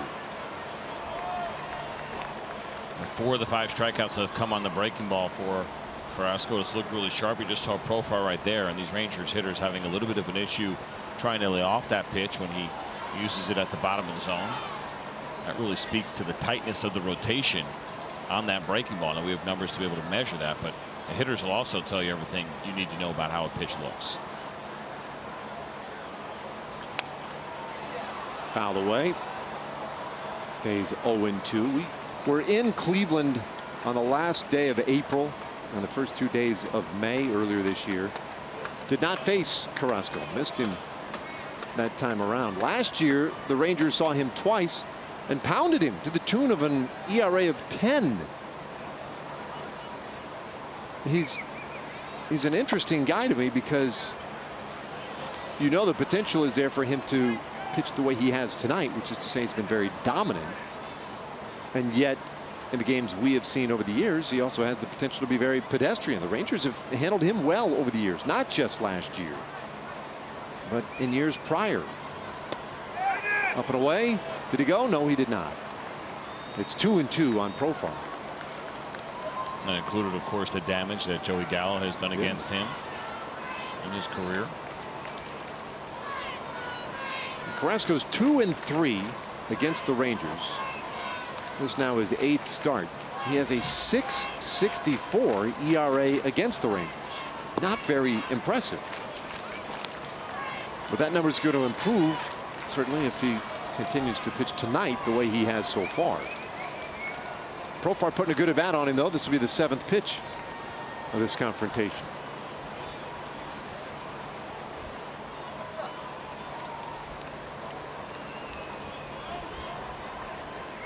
Big right-hander's 3-2 pitch and a bouncer up the middle, and that one is through, a base hit, so Profar is on. Rangers have the lead man aboard here in the bottom of the 5th. Certainly what you want to see. Break up that streak. You just mentioned the 11 in a row retired. And Carrasco going to what looked like another breaking ball there and trying to throw it back door in that full count. Good job by Jurickson to take it right back up the middle. Try to get something started here for the Rangers in the 5th.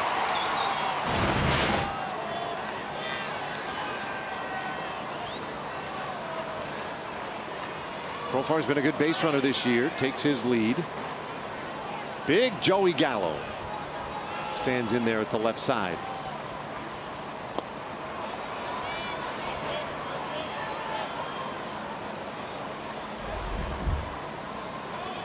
You see the overall numbers for Gallo there in yellow at the bottom of your screen. And he has been a guy who's monitored it rather over the years. The home runs to singles ratio for him, because it's not just for like a year or a selected time period, it's for his career. More home runs than singles. Looking at his last 9 hits, 6 of them have landed on the other side of the fence. It's pretty amazing. You really think about the great power. Soaring fly ball out there to center field. Naquin having trouble. I think he found it. And he puts it away for out number 1. Throw gets away coming back into the infield, but not enough for Profar to advance.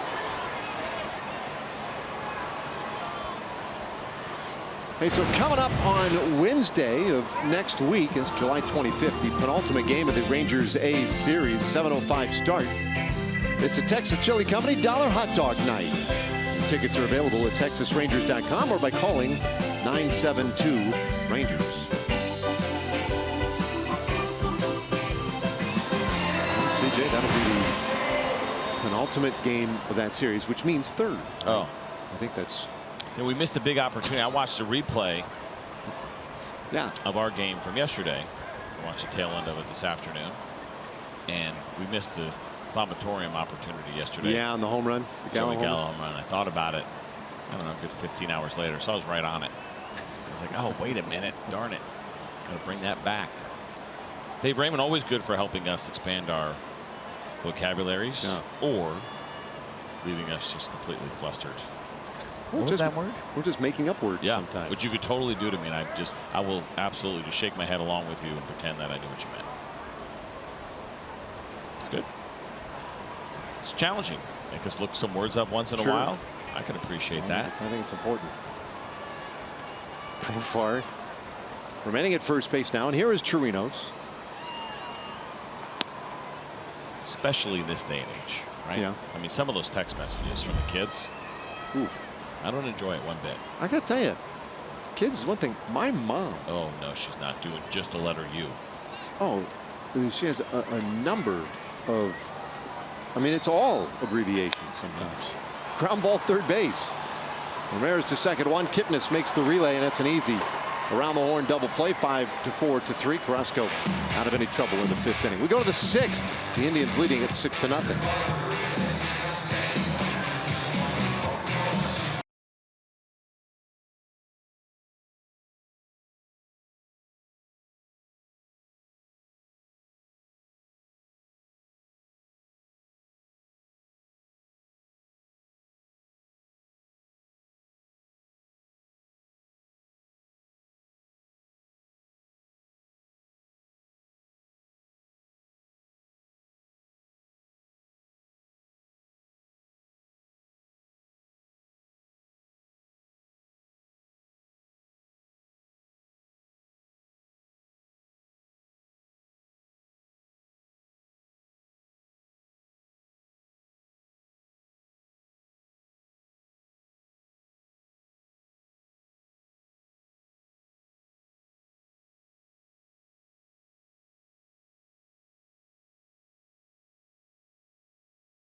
Inning, get the final out last inning, not before giving up the home run to Yonder Alonso.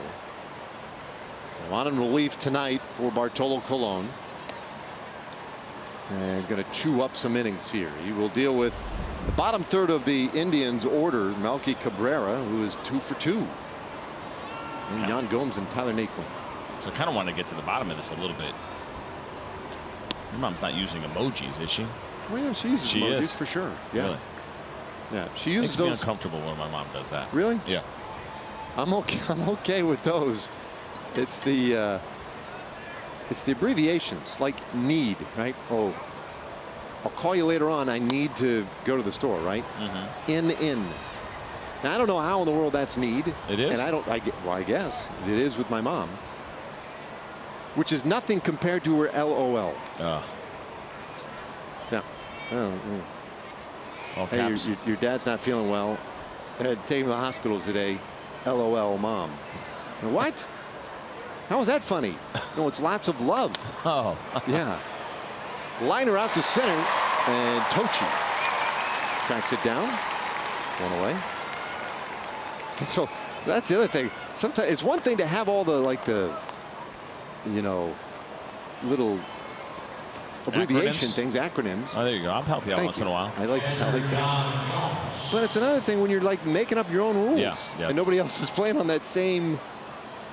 I don't know, playing on that same playbook. No doubt. And can get a little dicey there with the parents once in a while. You got to be careful. I get uncomfortable when my mom does stuff like that. I mean, and that's why I kind of give my kids a hard time when they'll text me and only use the letter U for you. And Gomes hit by a pitch. HBP. There you go. That's what I'm going to write down. But yeah, I'm not a fan of it. I don't like the poor, proper punctuation. That drives me crazy. Capitalization. I prefer that they do all that when they text me. So. Yeah, the easy workaround there is just all caps. Oh no. Sure, I'll just all caps. Can't yell at people via text message.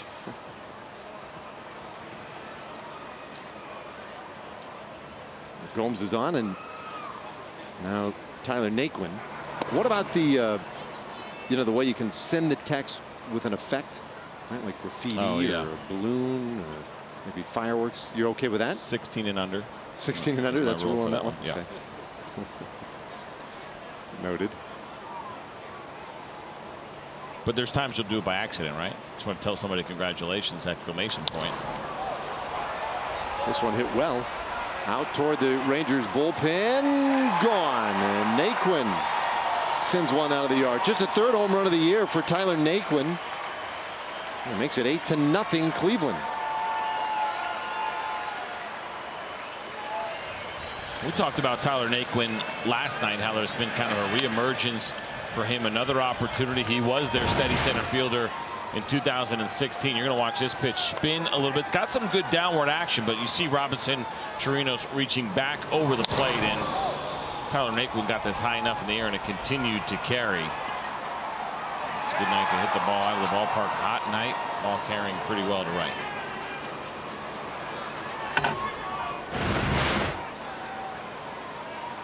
.411 feet distance on that home run. Now Lindor.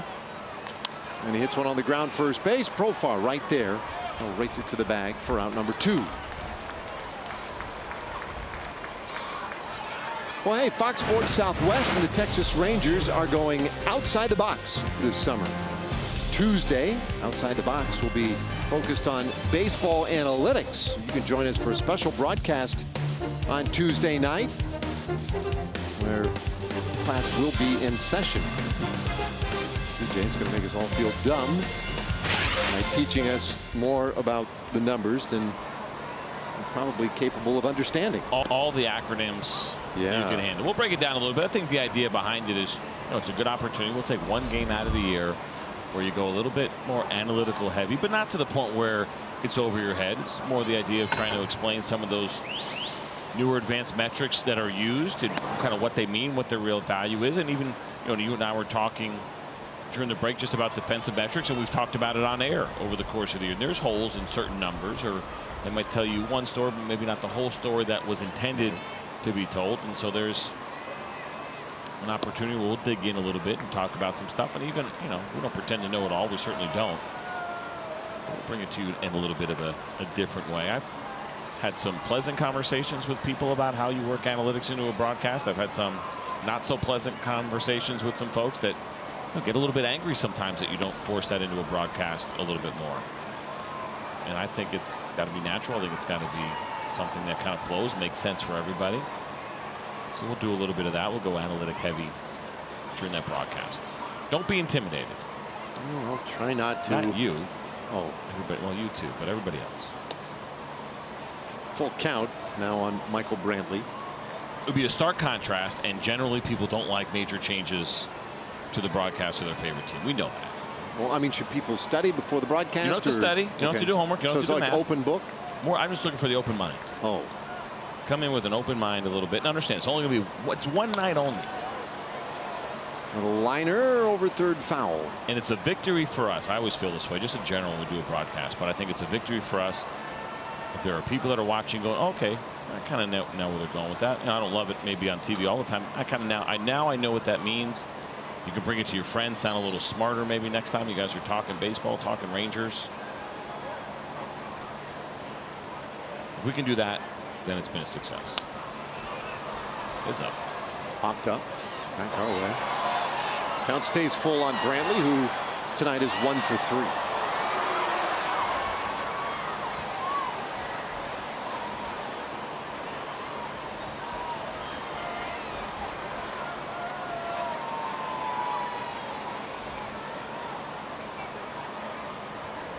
2 outs, 2 runs in the inning. Cleveland has stretched the lead to 8. And another foul ball, so Brantley working Bivens-Dirks here.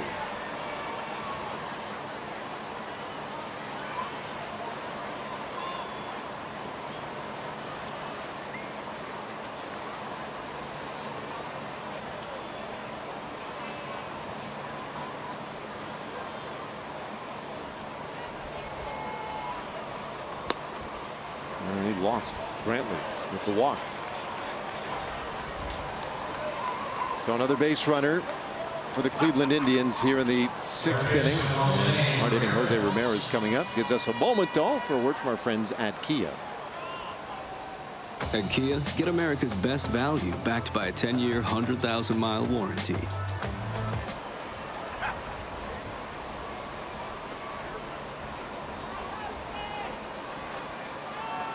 Brantley over at first. Ramirez 1 for 3, but that one made for an interesting play. He just rifled his shot down to first base, went off of Profar's glove and out into right field. That's where Gallo picked it up, or tried to with the bare hand, but then lost it, which turned into an error, allowed a run to score, and then they eventually got Ramirez in a rundown. This ball he hits even harder and even deeper, but a little more foul. It's 1-1. Last night we had some beautiful scenes, but another gorgeous sky helping us out this evening. Good crowd on hand, and just a spectacular scene. Or it could be that the clouds are on fire. Not sure. In which case we should be running for the hills. Yeah, this could be it. A little hat tip to the Ranger fans these last couple of nights, still coming out supporting their club. It's been warm, but they're here. And much to your dismay, they're trying to get the wave started right now. Good for them. Have fun. 2-1 pitch, and Ramirez pops it foul over to the left side. So picked up the newspaper today. In the old front yard, just like the old man that I am. Wow, what year is this? Read Evan Grant's article. Of course, I had to use that little magnifying sheet over just to make the letters big enough. But he was writing about readers. He was writing about the temperatures. The record 109 degrees, but that was back at Arlington Stadium. It happened twice, once in 1988, once in 1980. This ball hit well out to center field. Tochi going back near the wall, and that one off his glove, and he bangs off the fence himself. Brantley will score. Ramirez chugging to third base. They'll stop him there with an RBI triple. It's 9-0 Cleveland. It was going to take a great play in order to make this catch, and Carlos Tochi almost did. This ball had some great carry on it. You see him taking off for the wall, and he just eventually kind of ran out of room as that ball hit his glove just before he made contact with the wall, and you see it catch it right on the heel of his glove. Could not pull it in, and Brantley scores easily on the triple by Ramirez.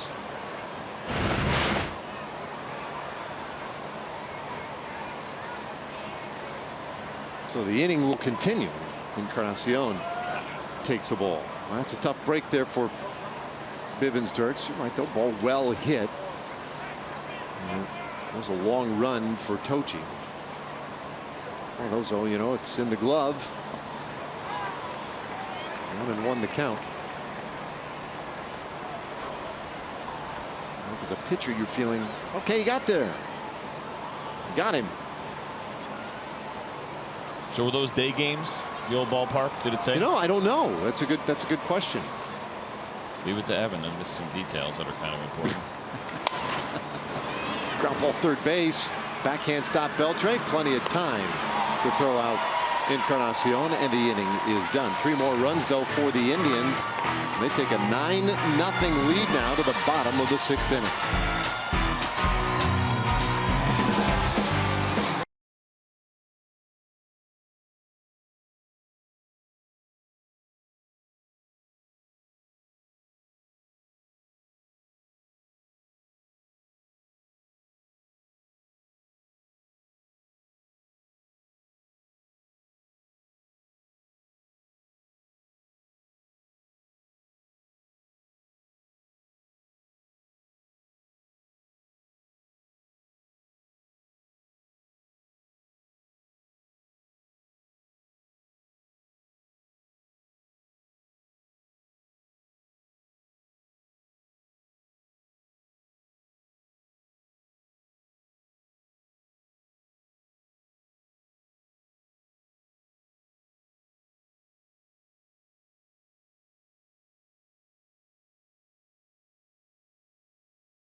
Indians 9-0 as we welcome you back to Globe Life Park in Arlington. Willie Calhoun up to bat for the Rangers, and he's getting another shot here at the big league level after that injury to Nomar Mazara. He got a shot last year and really was the favorite to take that left field spot out of spring training, and admits he was disappointed when that didn't happen. He said it caused him to grow up a bit, needed some maturity to make it at this level. He said he felt he got it in Round Rock. He feels like his bat has improved greatly. He's using all fields, and also his defense, he feels like, has been some big strides made there. But he said the biggest difference for him was the maturity and knowing what it takes to make it at this level. He's hoping to prove it here this time around. Yeah, certainly want to see that from Willie Calhoun. Lots of upside, and still plenty of time with him. He's young.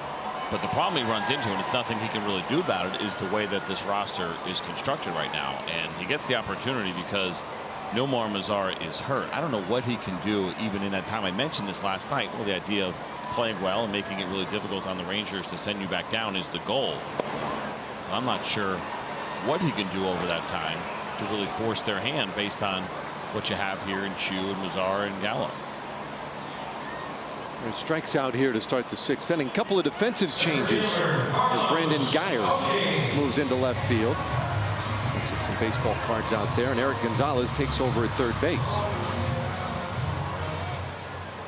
I love that to see the guys looking at their defensive charts in the outfield. Some guys really sneaky and subtle about it, because I don't know, I guess they don't want to see people, have people seeing them look at their charts. As this ball well struck and over the head of Naquin.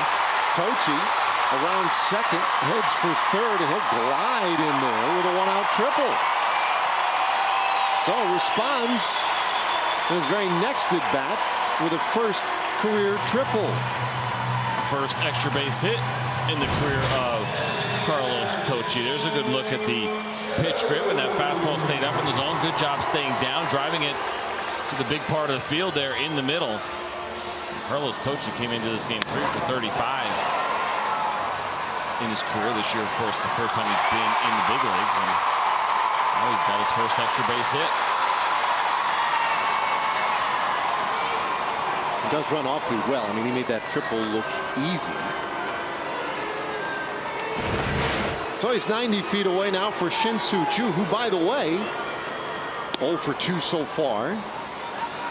And he takes strike one. Did not like that call. Choo with a 52-game on-base streak. He needs to find his way on here. Likely to get one more at-bat at least after this. 0-2 the count. No guarantees, but you would think one more opportunity would be coming. Tough count, though, and he's had a little trouble with Carrasco today. Grounded out in the first inning, struck out in the third.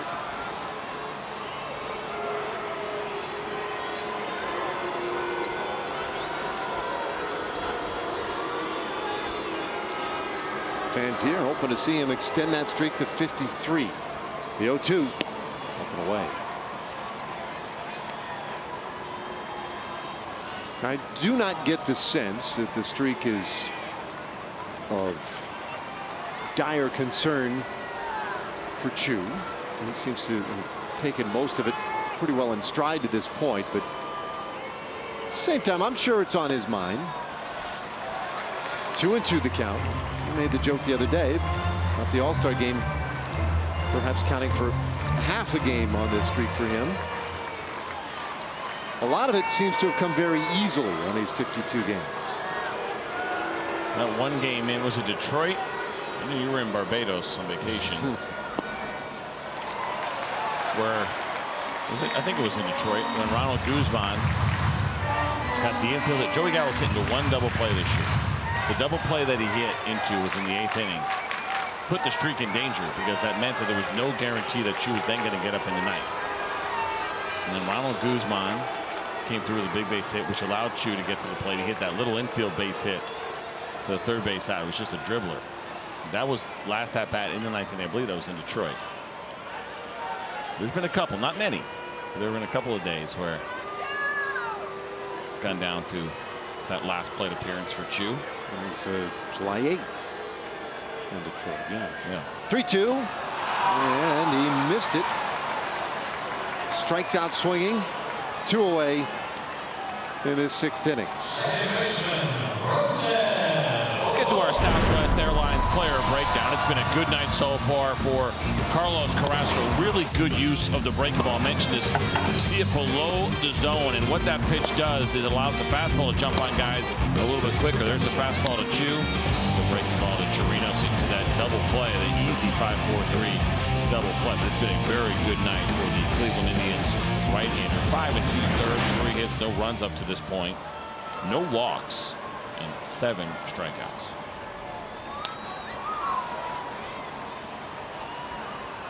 Oh, 1 on Odor, who is singled and rolled out. Rangers with just 3 hits so far tonight against Carrasco.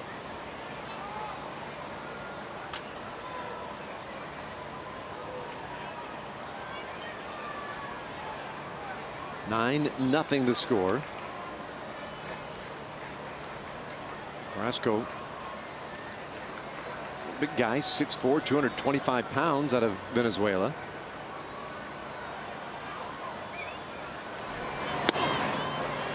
It's 1-1.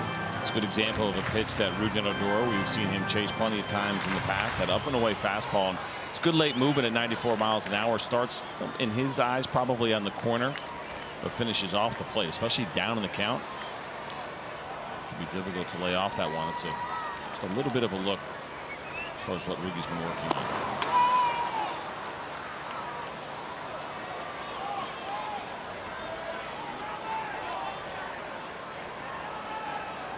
Tocci at third base after the triple. There he is, and Odor trying to get him home. 1-2 the count, 2 away here.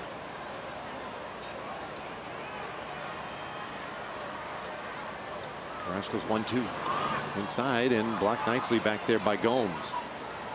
Tocci's in that spot. Obviously, you don't want to be over aggressive when you're down by 9. But Gonzalez right now is playing almost a standard shortstop position as a third baseman, so it's uncomfortable. But Carlos Tocci could really get pretty far down the line if he wanted to.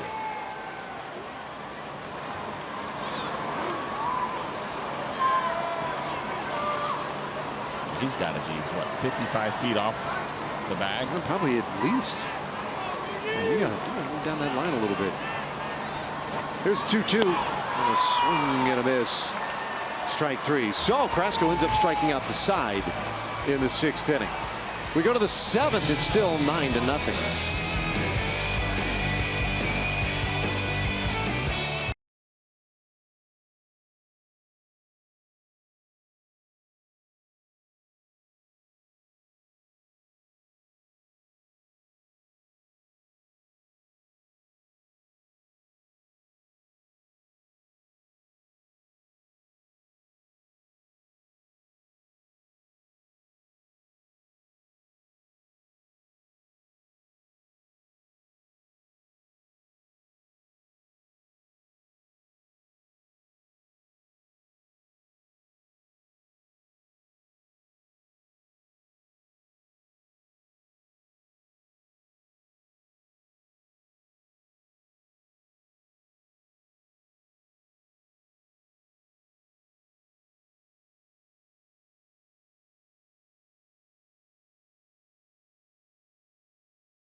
Was a big one after Bartolo had retired 8 straight. They came out swinging, and then into the 6th that continued. See Alonso, that was in the 5th inning. He hit that 2-run home run. It was a huge 5th inning, 6 runs across the board. They added 3 more in the 6th.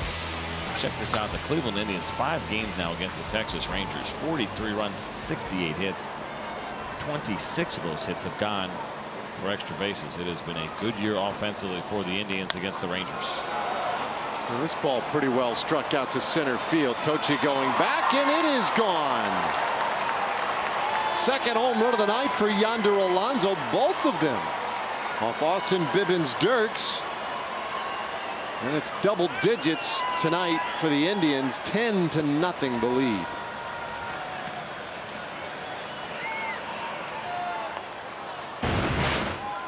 Take a look here. First pitch from ABD, and that two-seam fastball came right back over the middle of the plate at 89 miles an hour.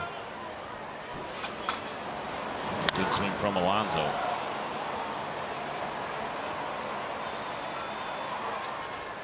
I think even for ABD, a little surprised that that ball continued to go, but you get it up in the air tonight, hot night. Ball stays up in the air and carries pretty well. 416 feet on that one by Alonso. Now Kipnis hitless tonight, and he takes 2-0. The in-game box score for the Indians, and see where the damage has been concentrated. Yeah, Alonso's had a really good night. Lindor and Cabrera. Naquin there at the bottom of the order with a 2-run homer. Aaron Gonzalez came into this game as defensive replacements, and so Jason Kipnis is the only Indian starter so far without a hit.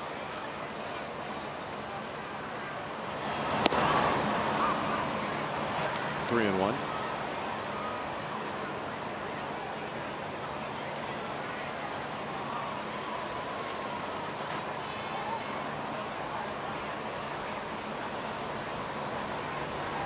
There's a 3-1. And a bouncer, first base. Profar's done a nice job down there. One away.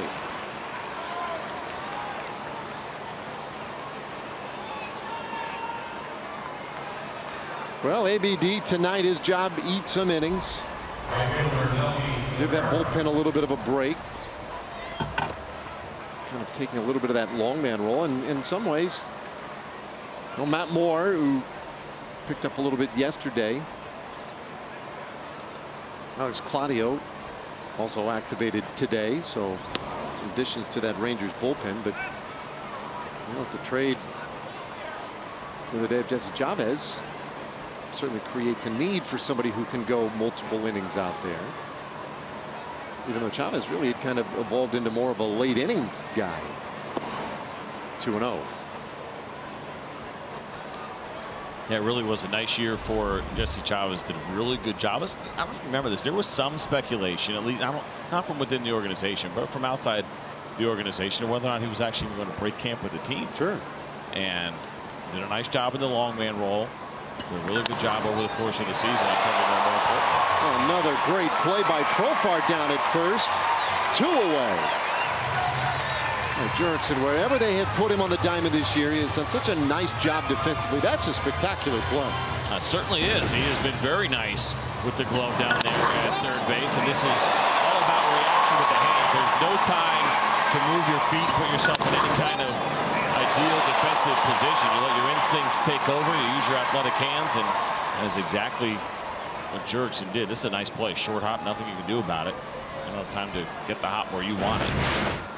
109 miles per hour, very much a hot corner situation right there, and really well played. So now Yan Gomes. That's a good point. Left-handed hitters up, first base should become the hot corner. But you play a little, I mean, it does seem like a first baseman plays a little deeper than a third baseman does, but nonetheless. Not when he's holding the runner on, though, right, where he's got to be. For sure, yeah. It becomes the hot corner.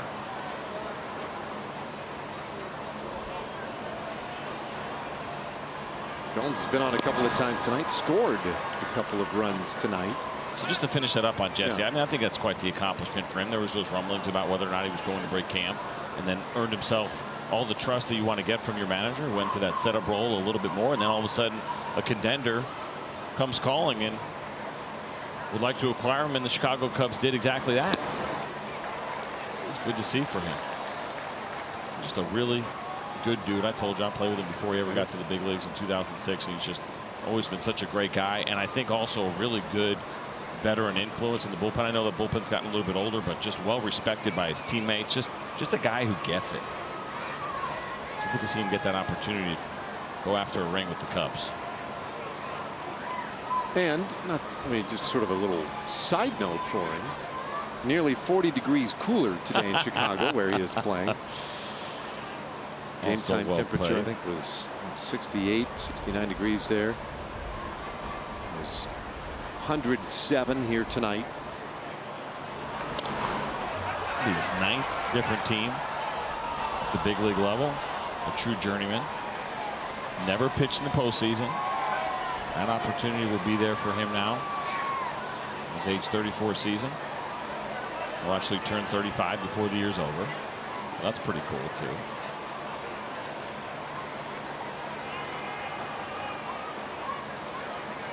Bivens Dirks trying to finish off this 7th inning. 2-2. Roller foul again. So Jones really battling with him here. Learn a 7th pitch in the at-bat. But I do think kind of his story speaks to a lot of what we heard about the Rangers and their bullpen this year, and that was the desire to develop multiple multi-inning relievers. Not just having one long man, but having multiple guys that Jeff Bannister felt comfortable throwing 2 or even more than 2 innings in an hour. And this day and age, I think we're kind of heading that direction a little bit more. Alex Claudio certainly capable of doing that. That was kind of the role they were developing Matt Bush for before he got hurt. Right, he went through camp for a little while as a starter, instead broke camp as a reliever. Now look at a guy like Jose Leclerc. I like him in the 1-inning role. He can really dominate in the short term. Kella, certainly one of those guys. But they even like Guerin, they said, multi-inning when he first got here. You may see him throwing multiple innings. There's Jose Leclerc having a fantastic season.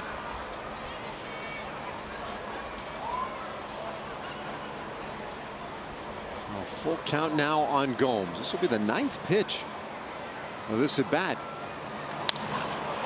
And he hits it high in the air out to right field. Gallo is back, changes direction, and makes the play. The inning is done. Well, the Indians have built a 10-0 lead here at the 7th inning stretch. Time for God Bless America as we turn it over to Chuck Morgan.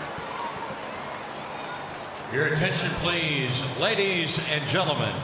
Will you please rise and direct your attention to the area behind home plate, and welcome back country music legend and a member of the Country Music Hall of Fame, Charlie Pride. In honor of all the veterans who have served our country and the servicemen and women who are currently stationed at home and around the world, Charlie Pride will now perform God Bless America. God bless America, land that I love. Stand beside her and guide her through the night with the light from above.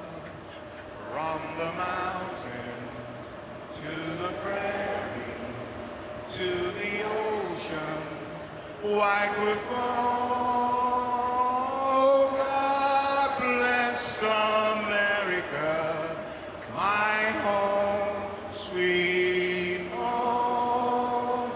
God bless America, my home, sweet home.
Low fares, no hidden fees. That's transparency. And by Shiner's Sea Salt and Lime Summer Lager.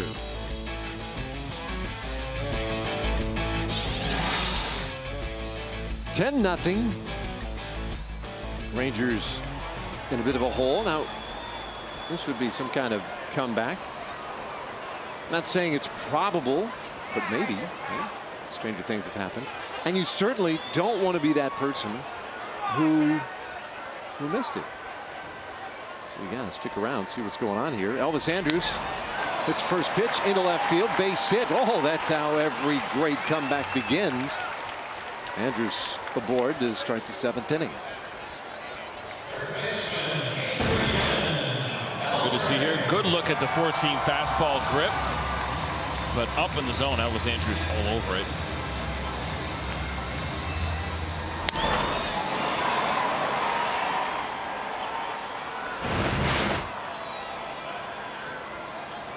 So Elvis at first base. Beltre in at the right side of the plate. That's just the 4th hit Carrasco has allowed in tonight's game. 3 of them singles, and then the Tochi triple. So 4 hits, no walks, which has been 4 base runners. 1 was eliminated on a double play.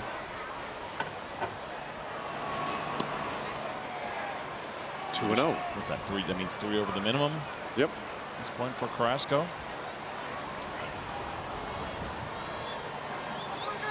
Deep rotation here in Cleveland makes the postseason picture in the American League so interesting because there are a couple of deep rotations. The Astros, very deep. The Indians, the Red Sox. Would like one over the other? Ooh. It's hard to root against the Astros. I would say. Well, let me take that back. It's easy to root against the Astros, but when you look at their rotation, it's hard to. Maybe it's hard to bet against. Maybe that's the better phrase I should use, because it's super easy to root against them. Probably don't want to do any betting either. You know what I mean. 2-2. Figured it. Beltre. I would. Yeah. It's, you don't know how things play out in a short series, but you would, I guess, just my knee jerk, and maybe it's because we see them more. But my knee jerk is to say that Astros rotation is a bit superior. But then it's deeper. If you could get, now what happens, of course, they can put their 4th or 5th starter in the bullpen, right? We saw that last year in the postseason. But then I start thinking about the Red Sox and thinking about the best version of Chris Sale, which he has shown this year. The best version of David Price, which we haven't seen yet. It's been better. We haven't seen that best version of him. But those two guys at the top with Rick Porcello could certainly make things pretty interesting for a team like the Astros or the Cleveland Indians. The problem with Sale, which he has to prove, he was so great last year. His last, I didn't realize this until I went and looked, his last regular season start was pretty horrific. No, I think 4 home runs to the Blue Jays, ton of runs. And then he pitched terrible in the postseason. In the 2 games that he pitched in the postseason last year, didn't go well at all for him. So he's got kind of something he has to prove a little bit the way that David Price does. Beltre hits this ball well. Out to right field. It is gone. A 2-run shot off Carrasco on a full count pitch. The Rangers won't be shut out tonight. 5th home run of the year for Beltre, and it's 10-2. You just said it. This is why you want to stay tuned in to what the Rangers are doing. There's another look, 4-seam fastball, vintage Adrian Beltre. Not even thinking about trying to pull that ball, thinking middle of the field, opposite field. And he gets a hold of that ball and just absolutely drills it. As we'll take a look at our StatCast numbers, nearly 102 miles per hour and 384 feet. He still got it. Opposite field power for the 39-year-old. Still nobody out in the inning, and Profar takes a healthy rip right there. That is home run number 467 in Beltre's career. 1 short of Chipper Jones. Currently 34th on the all-time list, Adrian.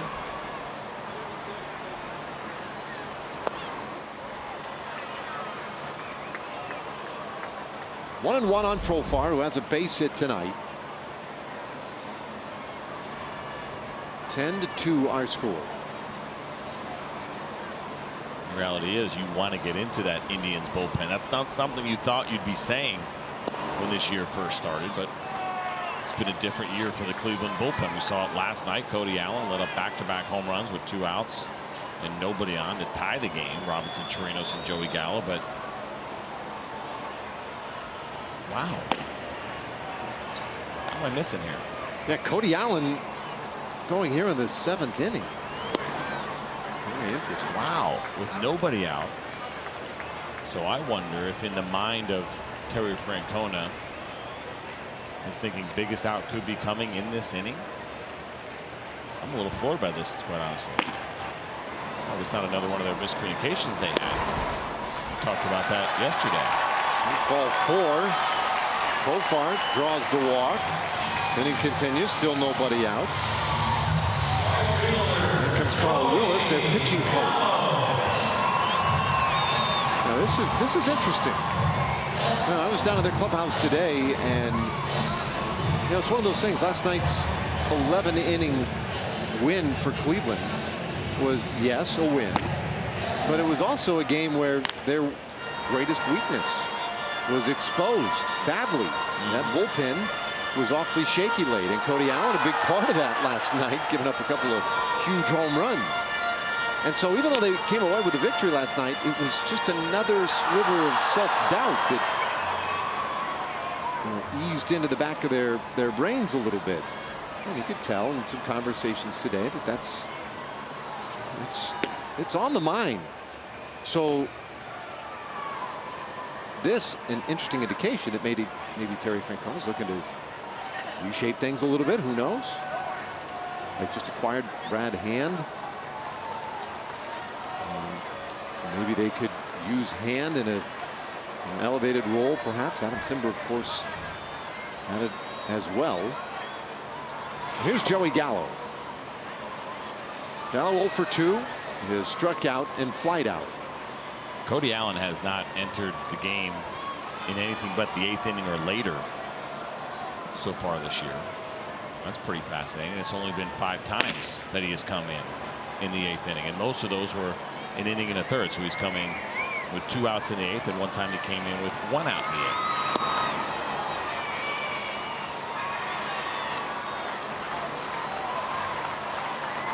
I wonder about that. The thing you worry about in those situations is the message it sends to the team.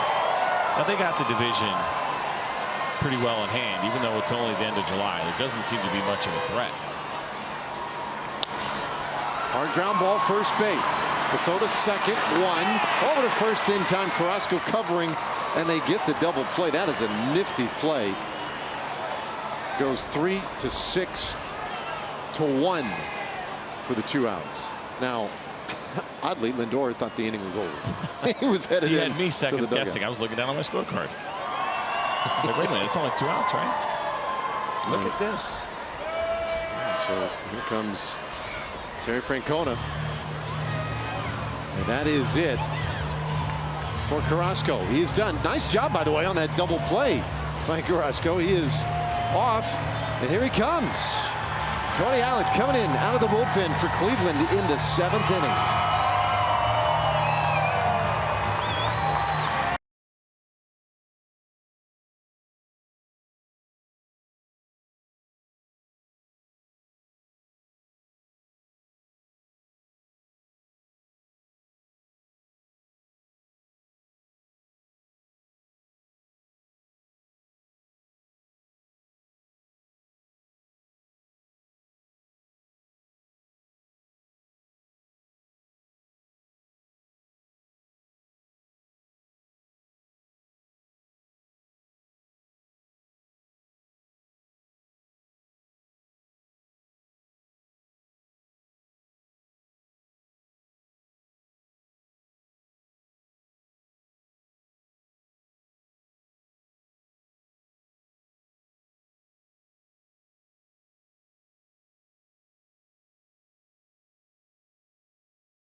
Visit your local GMC dealer today.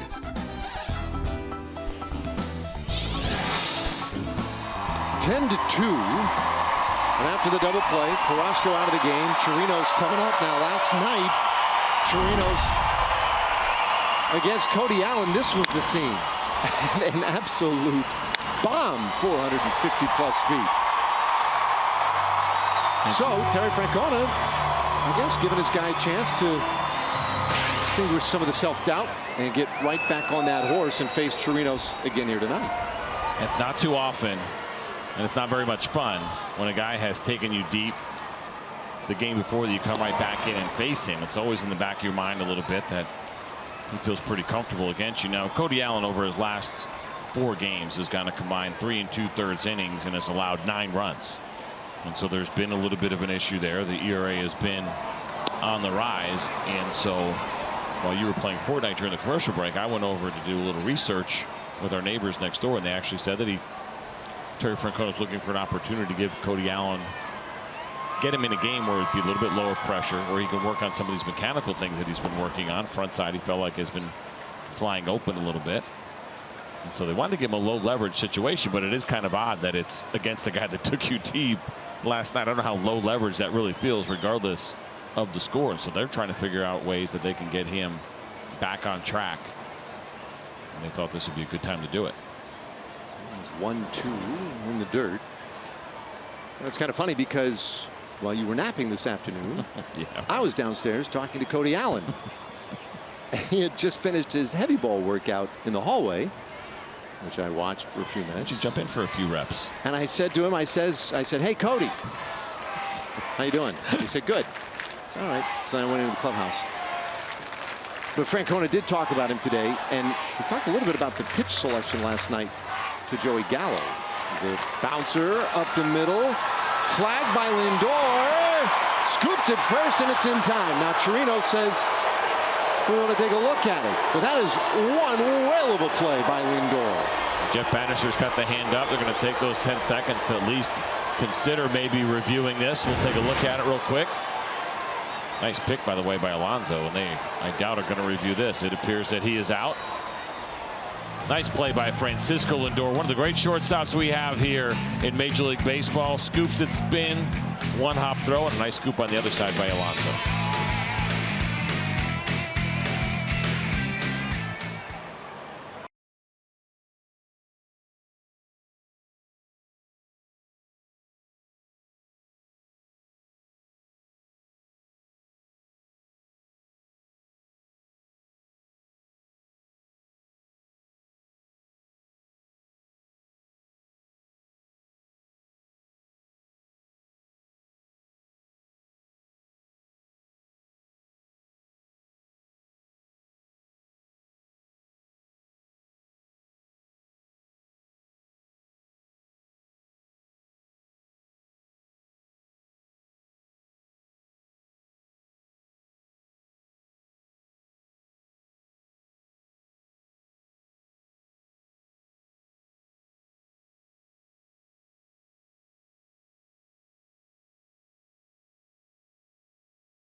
Your local GMC dealer today.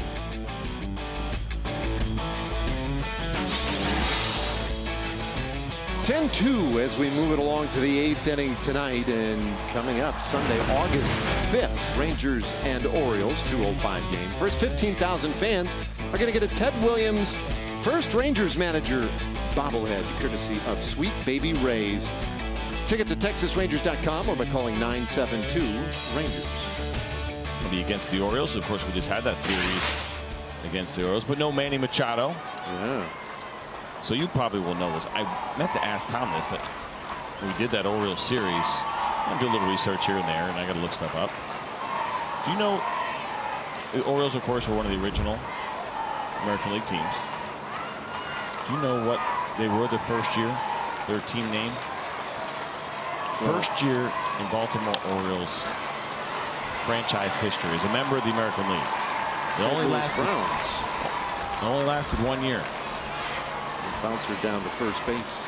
I meant to ask Tom. I thought maybe Tom would have a shot at it. So were they in Baltimore then? Because no, the first year that franchise as a member, no, because they were obviously in St. Louis, as you mentioned, before they went to Baltimore. And so you're saying they were not?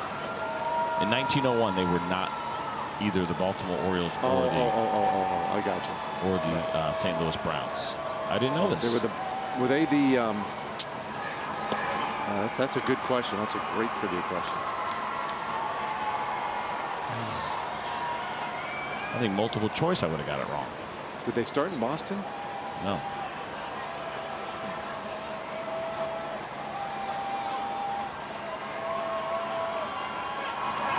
Lindor takes up and away, 1-1. All right, give me a hint. What do you got? My first hint will be Wayne's World. Excellent. First hint is Wayne's World. Camera 1, camera 2. 1-1 pitch. Beauty. Strike 2 called on Lindor, who has a couple of doubles tonight. He is 2 for 4. Wayne's World, that doesn't help me much. All right. That has obviously must have something to do with the location of where Wayne's World took place. Which all I knew was the basement. 2-2. All right, the second hint. Algonquin. Wayne's World. Algonquin.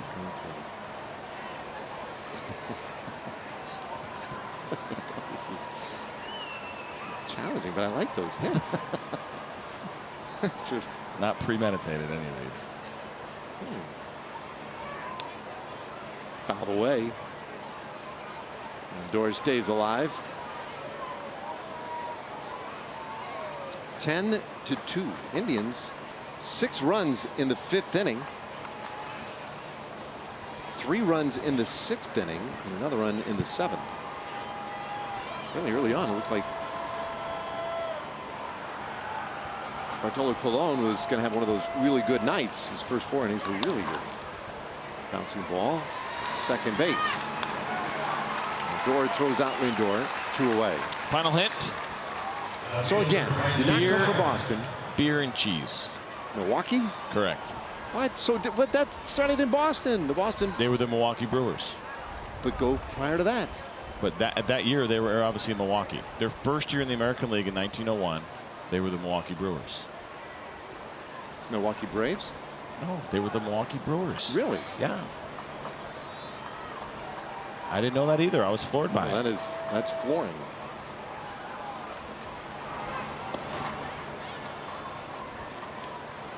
There's no way they'd be playing in Boston as the Milwaukee Brewers, right? Well, no. Okay. But they came from Boston, did they not?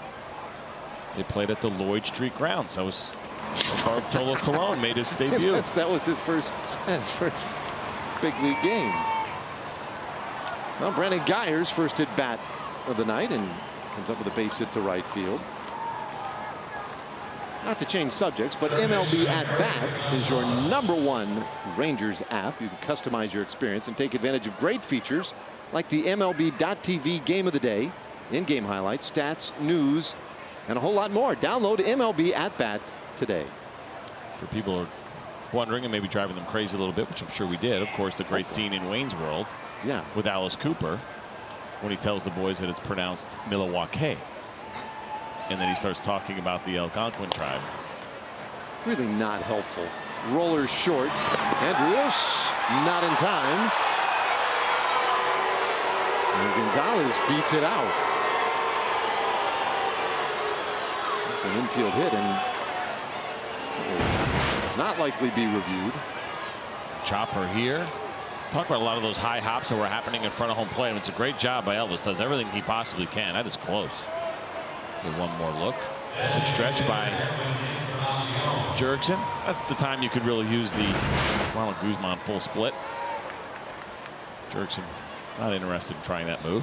Probably a good idea.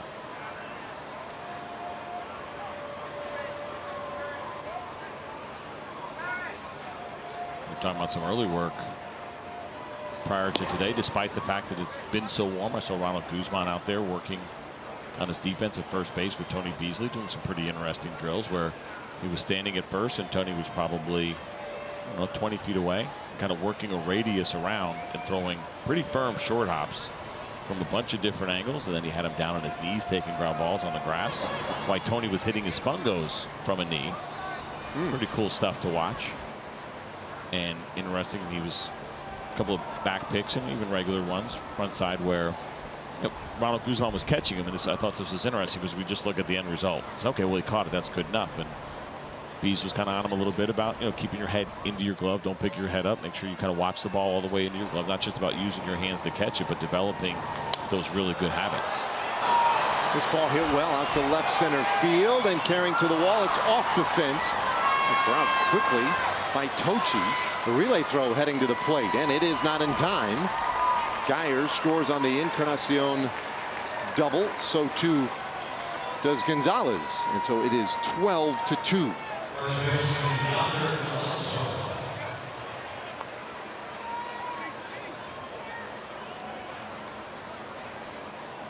Just one of those nights for the Cleveland Indians offense, who have been so good against the Rangers. A breaking ball that sat over the middle of the plate, and ABD was trying to sweep this away a little bit more, and Encarnacion is just such a good hitter. Good in big spots. He was hitting .295 coming into tonight with runners in scoring position.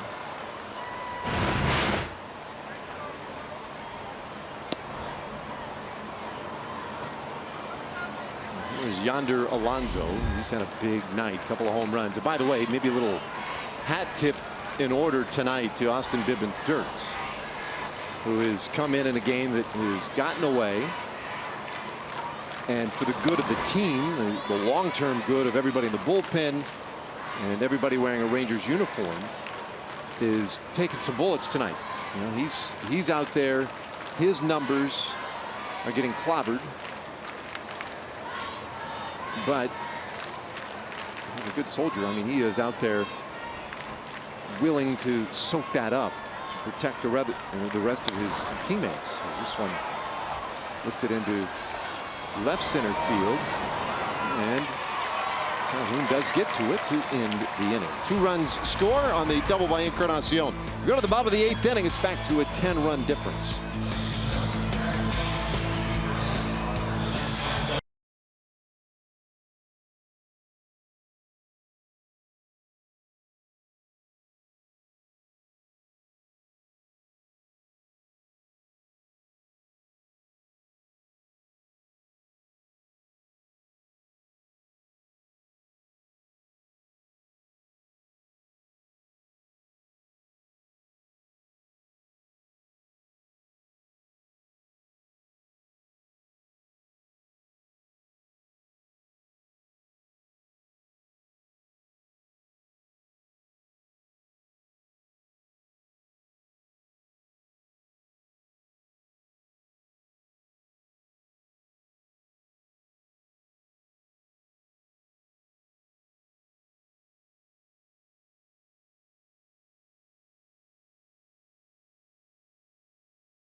Airlines. Low fares, no hidden fees. That's transparency. By Ford. Visit your local Texas Ford dealer during the Ford Summer Sales Event. Ford is the best in Texas. And by Shiner's Sea Salt and Lime Summer Lager.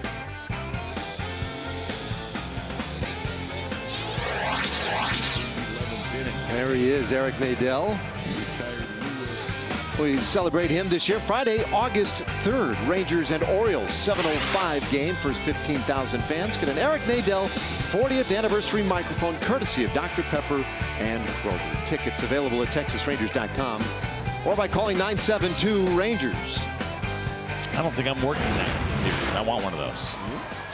You know anybody? Knew somebody who cared for you in any sort of way. Maybe they would pick one up. There's a ground ball up the middle. Base hit. Calhoun on to start the bottom of the 8th inning. I'll get you one. Dan Otero, new pitcher in the ball game. We saw Otero last night and threw the ball really well. Used just 7 pitches to retire the Rangers in order and finish off that game. 38 games for him now on the year with this one. I mentioned this last night. Good strikeout to walk ratio for Otero. Fastball averages right around 90. Not a hard thrower. It's a slider and a changeup.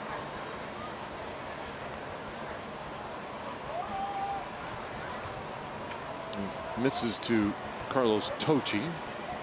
Ball 1. Tocci last at bat with his first career, as you pointed out, extra base hit. Wasn't just his first career triple, his first extra base hit. 1-1 the count. Couple more defensive changes for the Indians. Eric Gonzalez, who had come into play third base in the 6th inning, now moves to shortstop. And Yandy Diaz takes over at third for him. 1-2 the count.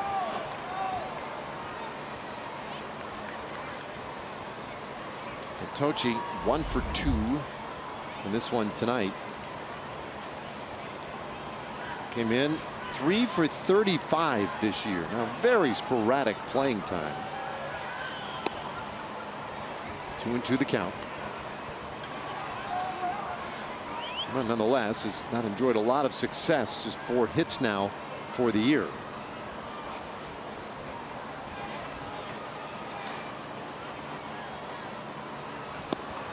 He strikes out swinging, 1 away here in the 8th inning.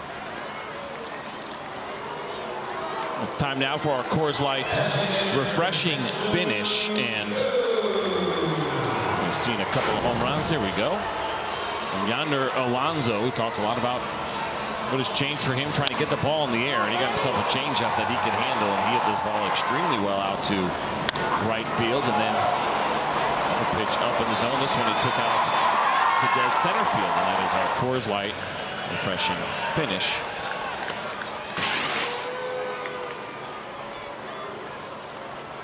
Well, meanwhile,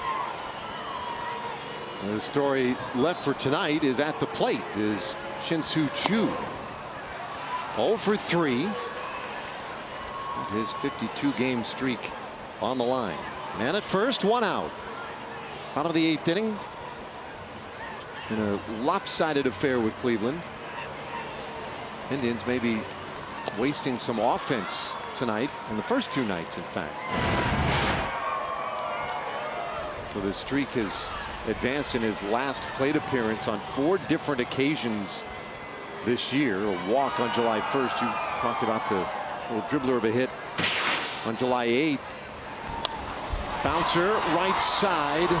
And they will go with a force out at second base to retire Calhoun. 2 away. Now Choo is going to need a bit of a miracle. And though he is on base at the moment via the fielder's choice, that does not count. Well, unfortunate if Choo does not get another at bat. Actually, he's going to get pinch run for, so the streak is going to be over for Choo, as there's a good pitch below the zone that he hits the top half of. And it's been a tremendous run. It's been so much fun to watch Choo play this year. The streak has been great, but just overall, what he has done at now age 36 as Ryan Rua has come on, and he's laughing about and having some fun. And Ted Williams' record of 84, 83? 84, yeah. Now base hit center field by Odor. Rua, who came into pinch run, stops at second base. 2 men on here in the 8th inning. Another good at bat for Rougned Odor. He's 2 for 4 tonight. Well, Choo's streak of 52 was the longest in better than a decade in Major League Baseball. Kevin Millard, 2007, the last Major League single season streak to go 52 games. So that's a heck of a run, but it's over for Choo, as now Guzman will pinch hit here for Elvis Andrus.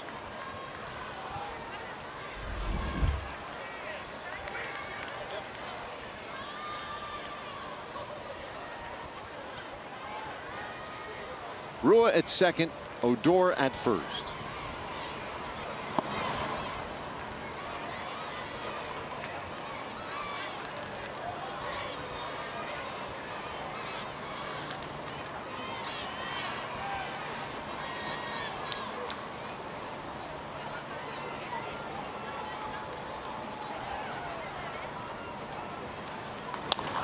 This ball hit hard out to right field, drops in, base hit. Cabrera will gather it up. No, he won't.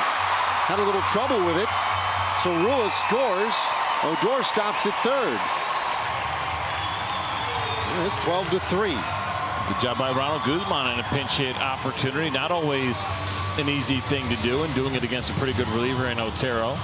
Mentioned how good he was last night. These are the things you're looking for. Here is a changeup. Very nice look at the grip there, and a pretty good pitch. Look at that, down and away. And it's so interesting because we have seen Ronald Guzman hit the ball the other way, almost intentionally a lot of times, trying to look out over the plate. But it's an off-speed pitch, and so the idea of staying back and trying to hit that to left field down and away is pretty tough to do. So it's a really nice read on his part to go out there and hook that ball to right field. So they're on the corners after the RBI single. Kiner Falefa pinch hitting here for Beltre, and he takes strike one.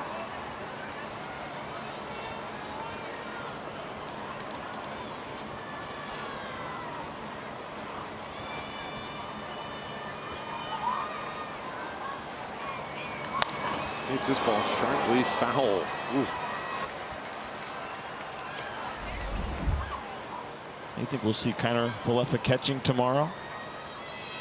Trinos just went back. That's a very yeah. I guess that would be a. Seems like a good idea, right?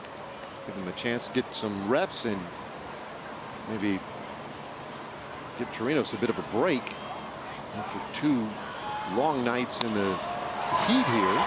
Bouncer shortstop, and Gonzalez throws out Kiner Falefa to end the inning. Rangers get a run back, though they leave a couple. We'll go to the 9th inning. It's 12-3.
Loggers, 9-run lead for the Cleveland Indians as we move this thing to the 9th inning. Choo and Jeff Bannister, Adrian Beltre talking to the dugout during the break.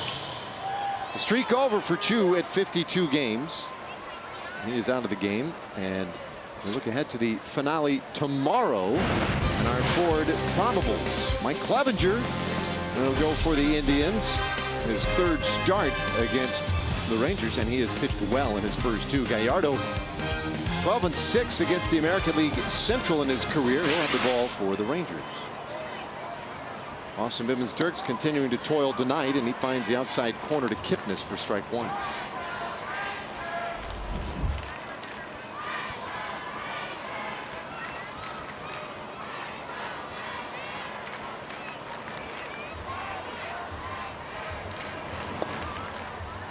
Down 1-1. Well, a lot of changes here as Profar moves from first to short. Guzman comes in at first base. Connor Falefa, who had taken over for Beltre, stays in at third. Rua in center field now. DeShields comes into the game in left. And this one, soft liner caught by Odor, one away. Nice play.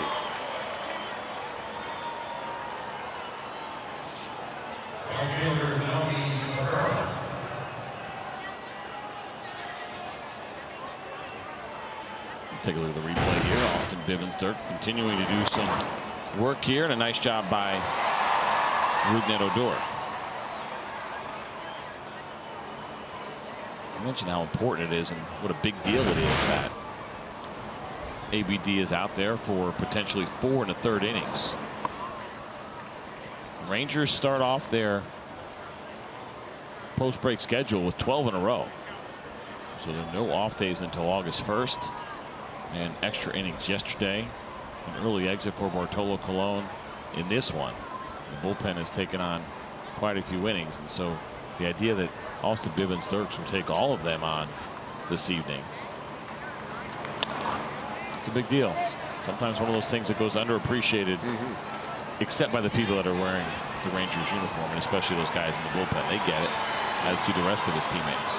Yeah, he'll get a lot of high fives and gestures of appreciation after this one tonight. By the way, DeShields not in left field. It is still Willie Calhoun.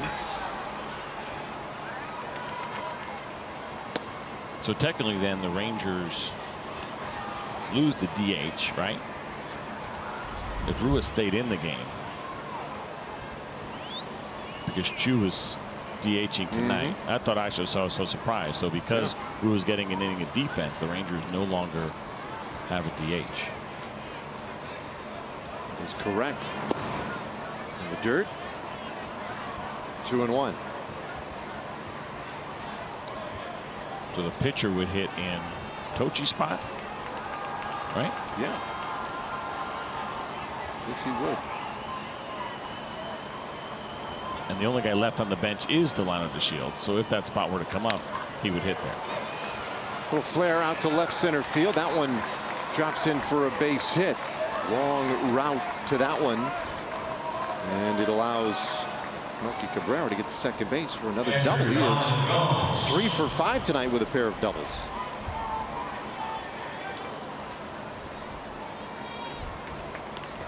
The only downside here, and I hope it's not the case, for Austin Bibbins-Dirks right now, it's 71 pitches. I mean, he essentially has made a start here this evening, which makes him unavailable for at least 3 days.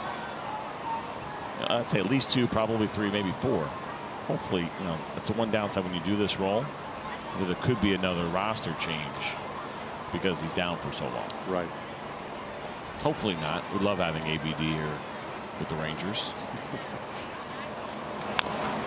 Roller wide of the bag at third, foul. It's funny you say that because there's just something about him.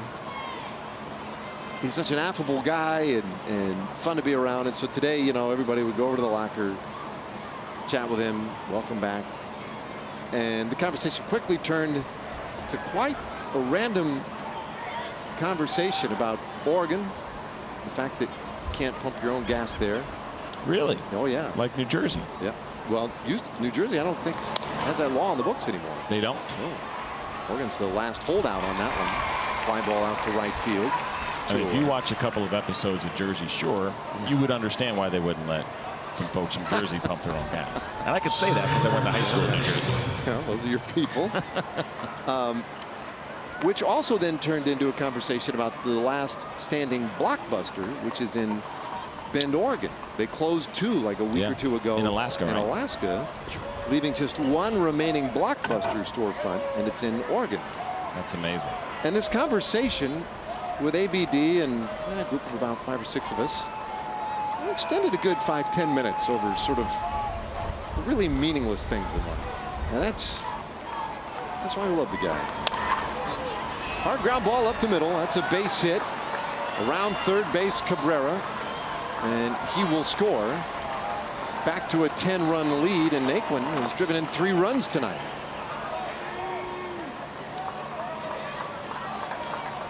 So does ABD have? Has he been to that Blockbuster? Does he have? No. I mean, who still has a Blockbuster card? That's maybe the bigger question. Well, the bigger question was really who in the group still had a VCR. Do you want to take one quick guess as to who it was? Well, I don't know who's in the conversation. Well, let's see. But I would guess. There was Stephen Stevenson. Oh, okay, it was a writer. It was Levi Weaver. Okay. It was T.R. Sullivan, me, and Jared Sandler. Hard ground ball up the middle. And that was another base hit. And Naquin stops at second base. TR definitely has a VCR. Yeah, that was an easy one, right? Yeah, but you should have a VCR to be able to convert your stuff over if you still have some old family tapes. Which turned into that conversation, and Stephen Stevenson has a DVD to, or VCR to DVD. So do I have one right in my office. Of course you do. Well, because there's been times with my kids now. My oldest just turned 18. We made a little kind of recap video. Yeah. Had to go back and get some of the old stuff. That's on VHS. Made my wife cry. Nailed it. It's really the goal. I mean, that's just to see you get your wife to cry. Now, where did you find this piece of equipment? Like I actually had. I know I've actually had this thing for a while. What a good friend of mine from high school started a business, and that's what they do. They bought up every VCR they could possibly get their hands on. He was out in San Francisco, and every other old, whatever, 8mm, 16, whatever it is, and that's what they do. Send your stuff in, they convert it to digital for you. Why would you need multiple VCRs to do all that? Well, what if 100 people sent them to you? Oh, I see. Got 100 tapes you need to convert. Or if one goes bad, there's probably nobody around that can fix it. Well, this ball hit well down into the left field corner, and that one will be extra bases for Geyer. Naquin scores easily, and Diaz is in as well. 15-3 Cleveland.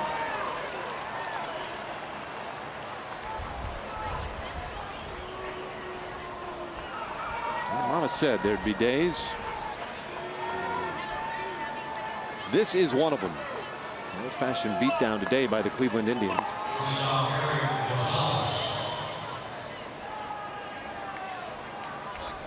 Eric Gonzalez will be the hitter now. Hard to turn that thing inside out for a rally cap, too. And the Rangers, Doug Brocail and Jeff Bannister feel pretty bad about this. They don't want to leave Austin Mibben-Dirks out there to have to wear this the way that he has. And they were kind of hoping he could get through this last one. At the same time, we talked about the service that he's essentially doing for the entire pitching staff here. And for those that have had an opportunity to get to know Austin, you know how much he doesn't mind doing it either. Yeah, such a team guy. Even though this is a tough one. It's a tough outing. It's a tough one to recover from. You start trying to look at your season numbers and the opportunities that you get. It's been 10 runs across the board against Dawson, 5 against Bartolo Colon. It's tough. Yeah, and I don't doubt that there's a point of pride here for ABD to finish this off and make sure nobody has to come in. So he wants to get this final out. The breaking ball in there for a strike. Now, as Claudio is loosening up out there, and in case it gets much worse here. Well, you remember that start that Austin had against the Astros here, where he went 6 innings and threw 114 pitches against a really good Astros lineup, and it wasn't 108, but it was pretty hot out. Fly ball out to right field, and that one over Gallo's head. So that gets Geyer to the plate. And Gonzalez with the RBI double and makes it 16-3.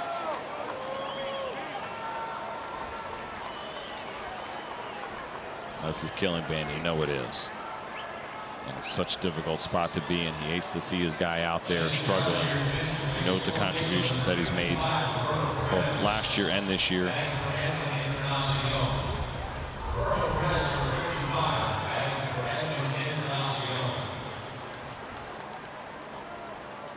So 20 hits in the game for Cleveland, which ties their season high. Alberto Perez off the bench here, and he will bounce one foul.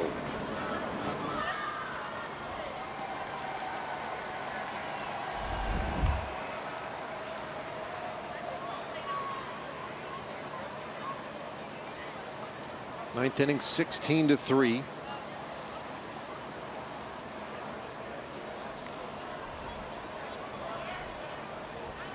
We mentioned at the outset, this is an Indians team that up and down the lineup, and of course on that bench there is some thump, there's some extra base power.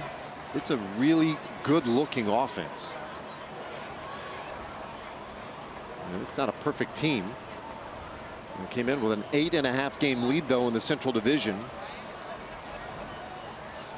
Next closest team of floundering Minnesota Twins, so it looks like they will walk away with the division title this year. And it's made for a pretty soft schedule for them. A lot of games in division against teams rebuilding. And look at the Central Division. They're the only team with a winning record in the division. Terry Francona and Brad Mills, his bench coach, talking things over, and they too, you know, they don't want to inflict any more damage in this thing. That is not the point. I'm going to move on and get ready for tomorrow's game. We always joke about it from the fan standpoint, CJ, but it cannot be true in a dugout, right? That little thing about saving some runs for the next game. Yeah, unfortunately, it does not work that way as much as you wish it kind of would as a manager and an offense. Oh boy. Pretty close, but Bibbins-Turks couldn't get the call there from Jim Wolf. So the inning continues.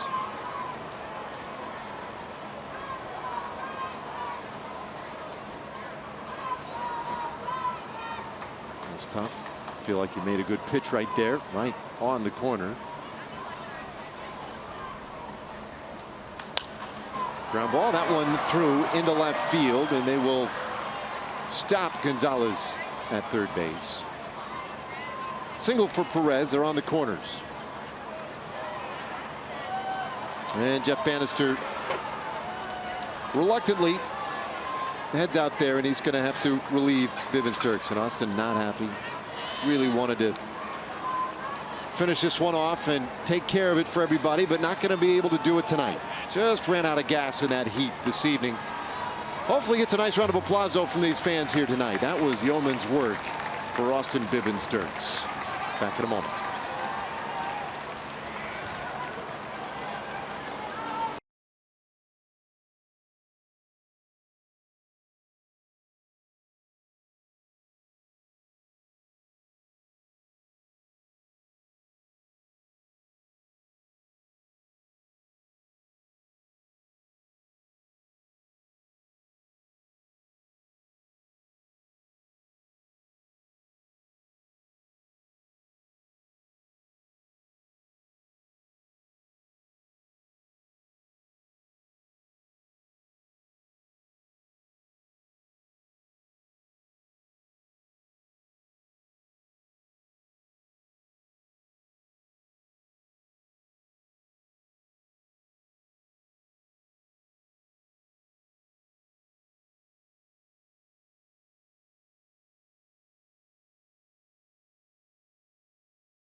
Try and get the final out here in the 9th inning. And there's that pitch arsenal for Alex this season. The fastball's been averaging 86 miles an hour. Lots of movement on that pitch. The changeup has been the go-to for him.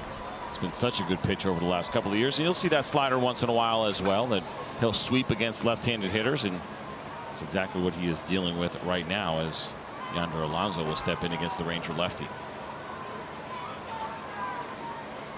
So 4 runs in this inning. Gonzalez at third, Perez at first, Yonder Alonso. It's a huge night.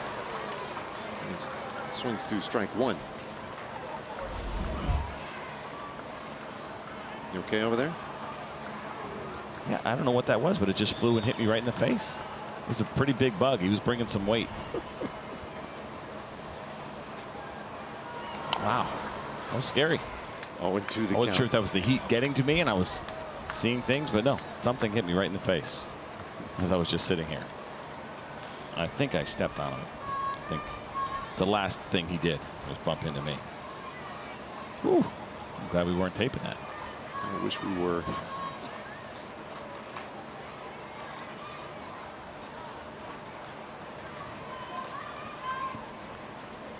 (0-2) from Claudio, and a bouncer foul. So Alex on, just trying to get the final out here.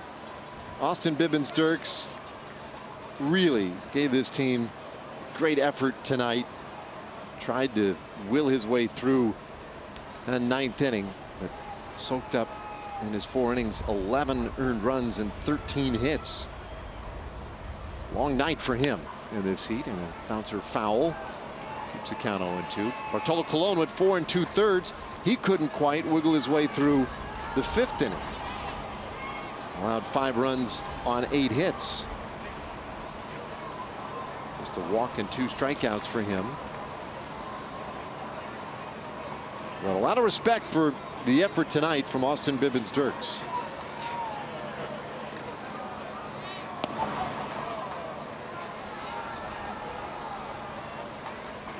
It's one of the most difficult roles in all of baseball we talk about, especially on a pitching staff, is that long man role. Being in that spot, it was obvious what Austin's job was tonight, was to eat up as many innings as possible, even if that meant allowing some runs, and that was the case. And it's tough when you don't get the consistent opportunities. Well, a strikeout of Alonso ends the inning. And now the Rangers' last chance coming up, trailing by 13 in the 9th inning.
A hot night too. We welcome you back into Globe Life Park in Arlington. We're getting ready for Rangers Live, presented by FiOS by Frontier. John Radigan, Mike Bassick, David Murphy. What do you got on the post-game show, David? Well, hot Cleveland bats, but on the bright side, Adrian Beltre hits his 5th home run of the season. Here's the bright side. We've set Cleveland up for the greatest comeback in Major League Baseball history, and the reason I know this is because I got the Cleveland Indians down by 12, and we came back and won, Rads. You did. You yes. did do that. Somebody had to do it. Somebody had to. Maybe tonight's the night again, yes. Guys. We'll talk about it all after the game. Rangers Live. That is fantastic, Mike Bassick. Somebody had to do it. I love it. That's why I tell people all the time, like, oh, these guys throw so hard. Now they're all like 95 to 98. I'm like, yeah, well, somebody had to be brave enough to be 88 to 90 first. That's right. Yeah, you had to clear that path for those guys to come in and do the amazing things that they can do now. Well, here we go. We'll see what it looks like as Zach McAllister comes in for the 39th time this year. High ERA. We saw him yesterday work himself out of a pretty incredible jam. Bases loaded, nobody out in the 10th inning. Rangers had an opportunity to walk it off, and McAllister was able to get out of it. And that was something else last night by McAllister. Of course, two perspectives on that. One is the majesty of his getting out of it. The other side of that is from the Rangers side, which is like, how in the heck could we do yeah, this, it was pretty that, or the shocking. other? You know, and there was an opportunity, right, to send a runner at the time, if I'm not mistaken. Right? It was first and second. It was a base hit. I can't remember who was running. It was Elvis, maybe? And I thought it was a smart play at the time, and I agree with it. Yeah, Elvis he opened the inning with a base hit. Beltre then singled him to second. And then it was Odor's hard hit to right field. Right. I mean, he smoked it. This one up in the air to center field. And handled by Naquin, one away. That was probably just hit too hard. Our TXU Energy power player to watch. Joey Gallo, last 7 home games, 4 home runs, 7 RBIs, and an OPS over 1250. So he has been swinging it well here at home. 0 for 3 though tonight. Last night he hit a 9th inning home run and went 472 feet. And we do get to the point, there is some, it seems like some threshold right around 450 where the measurements, you know, the home runs over 450. A lot of them you think, well, that if this one was 450, that one had to be 490. Yeah. And I'm always amazed as well. It's 462. 475. I think I told you my theory on this, that while I understand the strive for accuracy is probably the goal at StatCast, I would say lie. Just make them big. Who's going to call you out if you say it's too big? Well, somebody will, but still. Somebody. There will be. Would rather be called out for it being too big than being too short. Right? You know what I'm saying? I'm not sure I do. I think that's the way. Error on the side of it being a longer home run than maybe what you thought. Just automatically just add 10 feet every time. Anything over 450, just add 10 feet. But we know, of course, and they work hard to get it right, but we know there's some discrepancies there, right? Which, did I talk about this yesterday? Which, you know, makes me pause a little bit on the home run derby. Right? Because you get extra time if you hit 2 home runs over 440. Right. How accurate is that? Are you confident? Because somebody, I think it was Alex Bregman, hit one 439 and didn't get the extra time. Yeah, that's a little suspect. Yeah. Well, Gallo takes a 1-out walk. He is aboard Robinson Chirinos.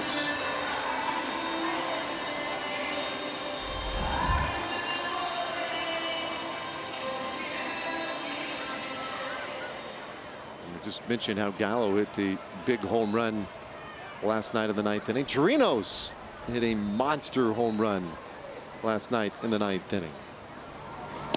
And last night, what a weird game. Nearly 5 hours to play the 11 innings.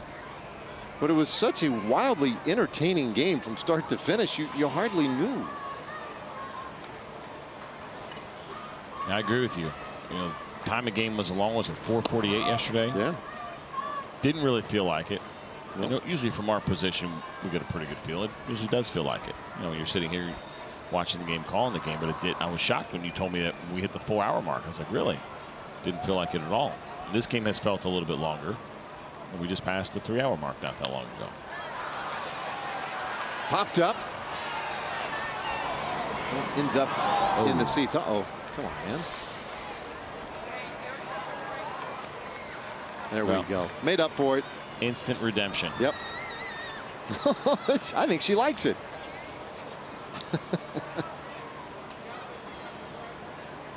That is awesome right there. My favorite part, the excitement of just playing with the ball, not like, where's my phone? I need a picture of this. I like it.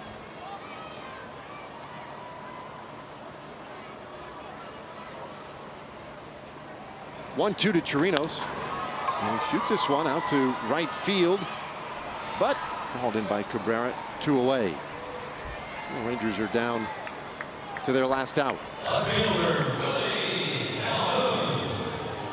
An awfully big night offensively for Cleveland.